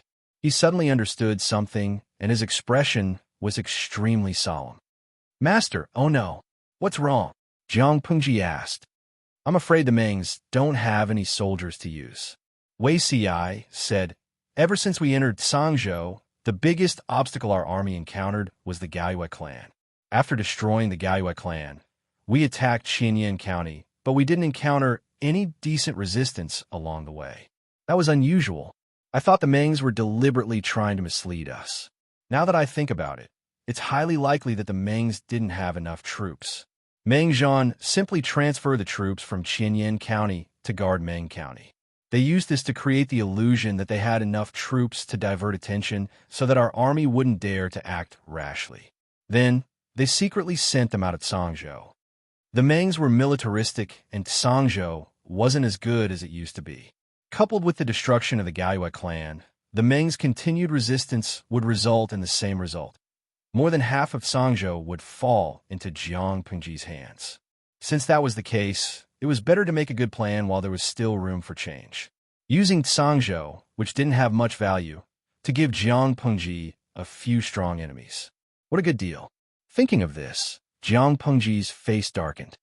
Send scouts into Meng County to spy on them and see how many troops they have. Jiang Pengji's reaction wasn't slow, but she underestimated Meng Zhan's craziness. When he tricked the Gaiyue clan to die, Meng Zhan had secretly sent a few letters to the Nyes of Zhongzhou and the Yis of Beiyuan. As long as the two families agreed to send troops, the Sangzhou horse farm would be handed over. While waiting for news from the two families, Meng Zhan also wrote a secret letter to Huang Song. The secret letter recorded the grudges between the Mengs and Jiang Pengji in detail. Every word was bloody. It was a textbook of selling pity. At first, Huang Song didn't believe it, but he felt it was a waste not to take a bite of the pie that was delivered to him. A pie that fell from the sky wouldn't be that delicious. If he accepted Sangzhou from Meng Zhan, he would definitely have a conflict with Jiang Pengji. Huang Song hadn't conquered Qinzhou yet. His troops were too weak to challenge Jiang Pengji. Accept? Not accept. At the crucial moment, Nie Sun came out and offered a vicious plan. If the Mengs are willing to secretly send troops to Qinzhou, then we will accept the benefits Meng Zhan promised. Huang Song didn't understand for a while, but the other strategists in the tent did. They looked at Nie Sun with some fear. If Nie Sun asked the Mengs to send troops to destroy the royal family, then the Mengs would bear the reputation of the traitors. Then, Huang Song could claim Qinzhou under the banner of justice. If he didn't do that, Huang Song would have to bear a certain amount of stigma if he wanted to conquer Qinzhou. No matter how weak the royal family was, it was still the royal family. All the feudal lords in Dongqing coveted Qinzhou, but none of them wanted to stand out when the royal family was there. If the Mengs were willing to bear the eternal blame, then Huang Song would not only be innocent, but also meritorious if he attacked Qinzhou. When Huang Song sent the message to Meng Zhan, the veins on Meng Zhan's forehead bulged. In his rage, he overturned everything that could be overturned. Huang Song, you're so young, but you're so ambitious. He didn't want to bear a bit of stigma, but he wanted to take all the benefits. When his anger subsided, Meng Zhan picked up the pen with trembling fingers and wrote a reply to Huang Song with mixed feelings. He suppressed his anger while writing the letter, swallowing the taste of iron that rose in his throat. It's a good thing to be ambitious. Only with great ambition can you fight against Lu Shi for a long time. If Huang Song was weak and couldn't stop Jiang Pengji's cavalry, he would vomit blood. Without Jiang Pengji knowing, Huang Song and Meng Zhan reached an agreement to cooperate. Meng Zhan sent troops to Qinzhou to kill the royal family, and Huang Song followed closely to rescue them. Unfortunately, when Huang Song arrived, the royal family was completely destroyed. Not a single person was left alive. Huang Song could only reluctantly take over the mess. When Jiang Pengji sent scouts to investigate the specific troops in Meng County, Huang Song had already secretly taken over Qinzhou. Not only that, Huang Song also conquered another county in Sangzhou with irresistible force. His army surrounded Meng County.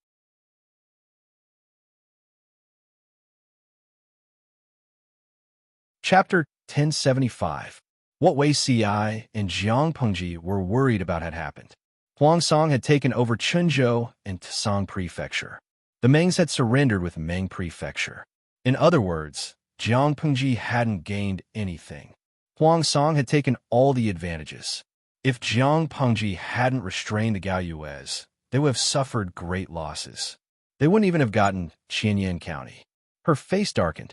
Her dark eyes flashed with murderous intent. The atmosphere was heavy, sticky, and suffocating. The ministers and generals felt oppressed. The fat man was even more afraid.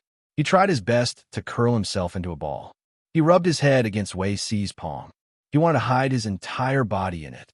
He let out a low whimper, as if he was afraid of something. Only in this way could it feel a sense of security. Wei Si caressed the fur on its head and back with his palm, while he raised his hand nonchalantly and covered its body with his sleeve. Meng Zhan, that old man, he's so calculative. Jiang Pengji held a copper paperweight in her hand. Everyone could clearly see the deep finger marks on the paperweight. The entire paperweight was twisted. They could imagine how angry Jiang Pengji was at that moment. He set me up before he died. If I don't fight back, he'll think I'm made of mud. Meng Hung sat with his head down. He didn't say a word. He retracted his gaze, his face calm and tranquil. No one dared to make a sound. They were afraid to touch Jiang Pengji's bottom line. Meng Zhan had gone too far this time. His plan was ruthless. With Huang Song's help, it was obvious that he wanted Jiang Pengji to swallow this loss. Wei Si secretly looked around. Seeing that everyone was pretending to be dead one by one, he could only bite the bullet and stand out. My lord, there's no solution to this situation. In my opinion, it's better to retreat in order to advance. Everyone knows that my lord is holding back the Mengs. With your hard work, Magistrate Huang can sit back and enjoy the fruits of your labor. It's not too much for my lord to take half of Meng County. All in all, they couldn't let Huang Song take over Meng County. Jiang Pengji sneered. Take half. Isn't that better? If the Mengs did not make such a move, Jiang Pengji could admit defeat and be convinced that Huang Song had conquered 2 counties in Sangzhou with his military strength. Who knew that the Meng family would play tricks at this critical juncture? Not only did they help Huang Song take over Qinzhou, but they also gave up 2 counties. The Mengs did this to annoy Jiang Pengji. In this way, if she could swallow this insult, she would not be called Jiang Pengji. Wei Si sighed and consoled her. Our army has the advantage of geographical and human conditions. Unfortunately, time is not on our side, and we have made a mistake. Given the situation, my lord, please don't get angry and harm your health. The only thing we can do now is to think of a way to stop the losses in time. Please reconsider, my lord. Wei Si was not frightened by Jiang Pengji. Instead, he advised her to calm down with a gentle voice. For a moment, Meng Hun and the other generals looked at him with awe. Their lord's aura was too frightening. Even if they were numb to killing, they were still sweating profusely. The back of their clothes was drenched in sweat. The gazes of the civil officials were much more complicated. A true warrior dared to face an erupting volcano and a furious lord. Wei Si was the lord's personal fire extinguisher. Although Jiang Pengji was angry, she was still rational. Seeing that the atmosphere in the tent was stagnant, she slightly restrained her aura. Seeing that her expression had cleared up, everyone heaved a sigh of relief. If their lord remained in a state of rage, even if they were not scared to death, they would be nervous to death. Fengzhen secretly wiped his sweat and bowed. I really have a plan. Maybe we can stop the losses. Jiang Pengji raised her eyelids. Her expression was calm and unruffled, as if she was not the one who had exploded in anger. Zisher, what plan do you have? Tell me. Fengzhen sorted out his thoughts and bowed. My lord is the appointed magistrate of Wanzhou by the imperial court. You receive your lord's salary, so you should share his burdens. The Mengs are treacherous. They rebelled against their superiors and massacred the royal family. Their crimes are too numerous to list. My lord is a loyal official. Naturally, you must avenge your lord and kill the traitors with your own hands. This was something that Prefecture Overseer Huang could understand. Why don't we send troops from Hu County to Qinzhou to rescue you? Jiang Pengji said angrily. The royal family is all dead. Fengzhen's eyes shone. Which man in the world doesn't like women? Who can guarantee that the Mengs have really killed off the royal family? Perhaps there are still some among the people. My lord has been receiving the imperial court salary for many years. You should preserve some of the royal family's descendants. If the Mengs said that they had killed off the royal family, then they had really been killed? Would loyal officials and generals not be allowed to lead troops to search for their descendants? Based on this reason alone, Jiang Pingji had the right to deploy troops to Qinzhou. Huangsong had many troops, but not many. If he wanted to completely control Qinzhou, it would take some time. While the enemy's foundation was not stable, it was better to besiege Wei to rescue Zhao and see whether Huangsong wanted Qinzhou or Cangzhou. Meng Hun said worriedly, "I'm afraid it will be too late to deploy troops now." Feng Zhan said, "Commander Meng, have you forgotten about Deputy Commander Jing Rong and Deputy Commander Dian?" Jing Rong? Deputy Commander Dian? Meng Hun suddenly understood. Yang Si and Dian Wei had been deployed to Hu County by Jiang Pengji. They were in charge of the alliance with Su Bei and had kept a low profile for many years. Hu County was not far from Qinzhou. If they deployed troops from Hu County, they could definitely make it in time. Jiang Pengji's eyes shone with a cold, calculating light, as if she was considering the feasibility of Feng Zhan's words. She turned to ask Feng Jin and the others, "Does anyone have anything to say?" Feng Jin thought about it, closed his eyes slightly, and cupped his hands in front of his chest. "My lord, I don't think it's time to lay my cards on the table with Governor Huang." Jiang Pengji tapped her finger on the table and said coldly, "You're right. It's not the right time to lay my cards on the table yet." The atmosphere in the tent was tense. Even the audience in the streaming room did not dare to make jokes. Hearing the conversation between Feng Jin and Jiang Pengji, a few of the more hot-tempered audience could not help but speak up. "Qinzi Durian Piao, Meng Zhan is scheming. Huang Song, as an ally, has reached an agreement with the enemy. Although in the face of benefits, it's nothing. But Huang Song's actions are still upsetting. Streamer, are you really going to take this loss?" Xiang Wuxin Hao, "Streamer, when did your temper become so weak?" The audience still liked Jiang Pengji, who was always angry. How could she take it lying down when someone was bullying her? Xingye Jingwe, "Don't be anxious. I think the streamer must have her own considerations. Maybe there's something we don't know." A small portion of the audience was angry, but most of them were calm. There were even some who were secretly happy to see Jiang Pengji suffer a setback. Although she suffered a setback, the streamer had always been smooth sailing. She was angry at everyone, so it was boring to watch. Shimo Ning, "I wonder if there'll be a chance to see Meng Zhan." He counterattacked and made the streamer suffer in silence.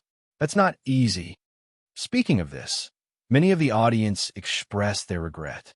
To be able to make the streamer suffer a setback, that's a true warrior. At that moment, a few blue bullet screens appeared timidly.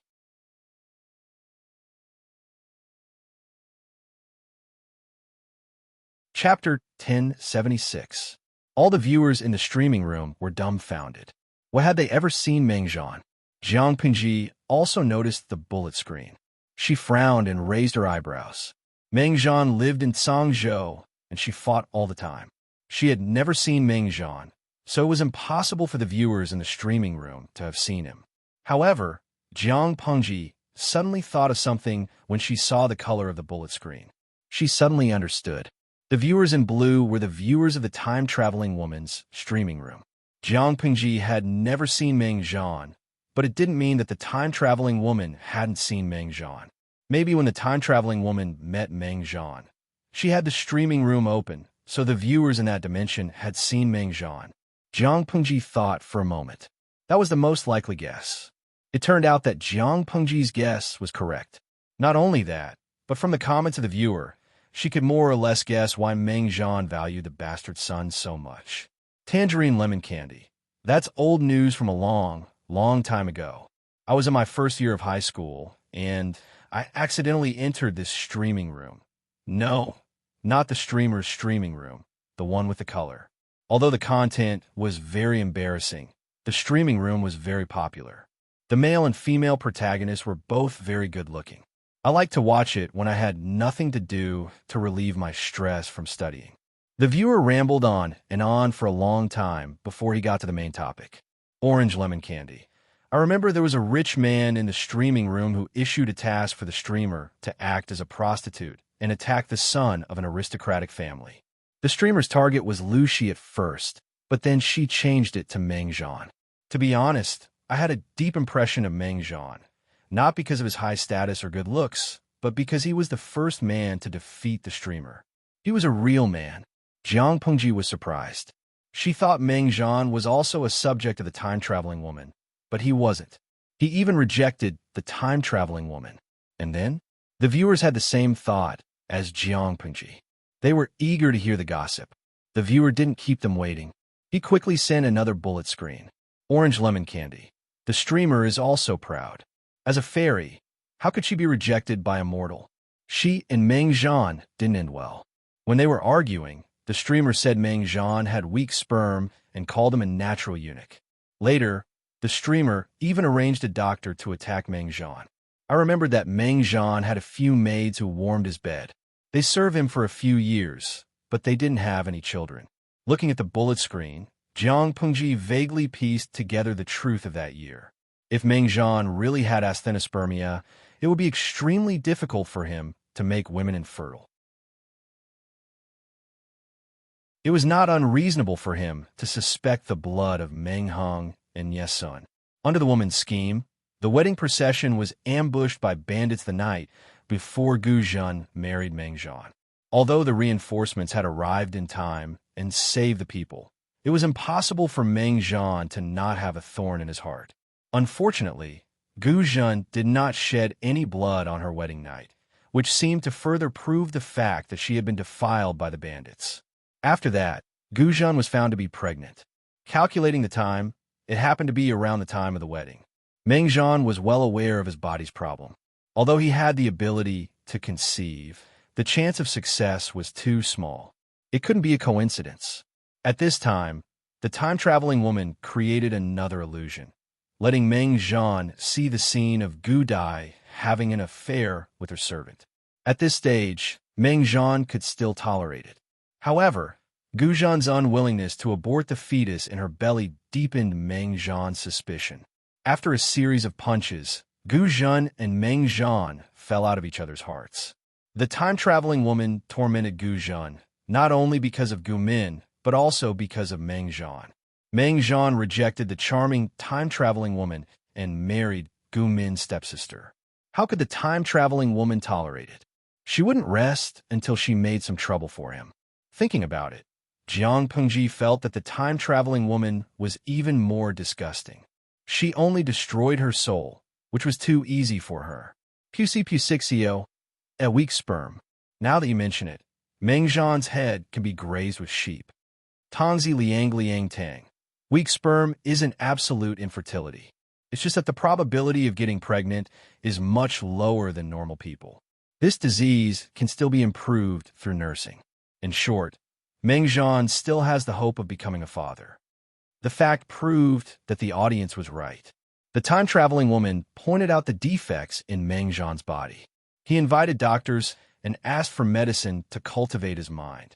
Although it wasn't as good as normal people, after a few times, he could still have his own children. That was how Meng Zhan's illegitimate son came about. After Gu Zhen fell out of favor, the number of women in Meng Zhan's backyard increased. Everyone's whereabouts were strictly monitored to prevent the possibility of being cuckolded. After so many years, only the concubine and Gu Zhen got pregnant. Their children were Meng Liang and Yesun. Meng Zhan didn't believe that Gu Zhen's children were his. Firstly, Gu Zhen's body was weak at that time, and he was in such a condition. They only slept together a few times. The probability of them having children was too low.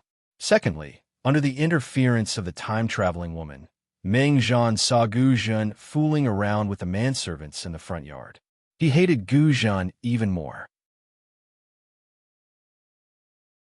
If it wasn't for the Liu and Gu family's reputation, Meng Zhan would have strangled Gu Zhen to death. Why would he spare her life? The streaming room was bustling with gossip. Jiang Pengji lowered her eyelids. A cold light flashed in her eyes.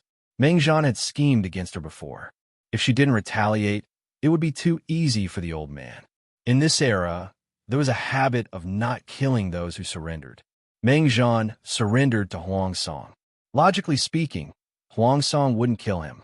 But Jiang Pengji didn't care. Jiang Pengji's temper was too tough. Huang Song didn't know her very well, but he knew most of it. Therefore, after he accepted Meng Zhan's surrender, he didn't let him go. Instead, he locked him up in prison. The rest of the Mengs were demoted to commoners. Guards were sent to watch them. I heard that Meng County is rich and populous. Looks like it doesn't live up to its name. Although he was locked up in prison, the cell was clean and tidy. The bedding still smelled like sunshine. Meng Zhan had 3 meals a day. His life wasn't bad. Although he had surrendered Meng County, there were still too many secrets in Meng Zhan's mind. If Huang Song wanted to know more, he had to deal with him. The more he interacted with him, the more curious Huang Song became. Meng Zhan was obviously a cunning old fox. Why did he act so aggressively? If he had given in to Jiang Pengji, Meng Zhan wouldn't have been able to maintain his former glory, but the Mengs could continue to exist.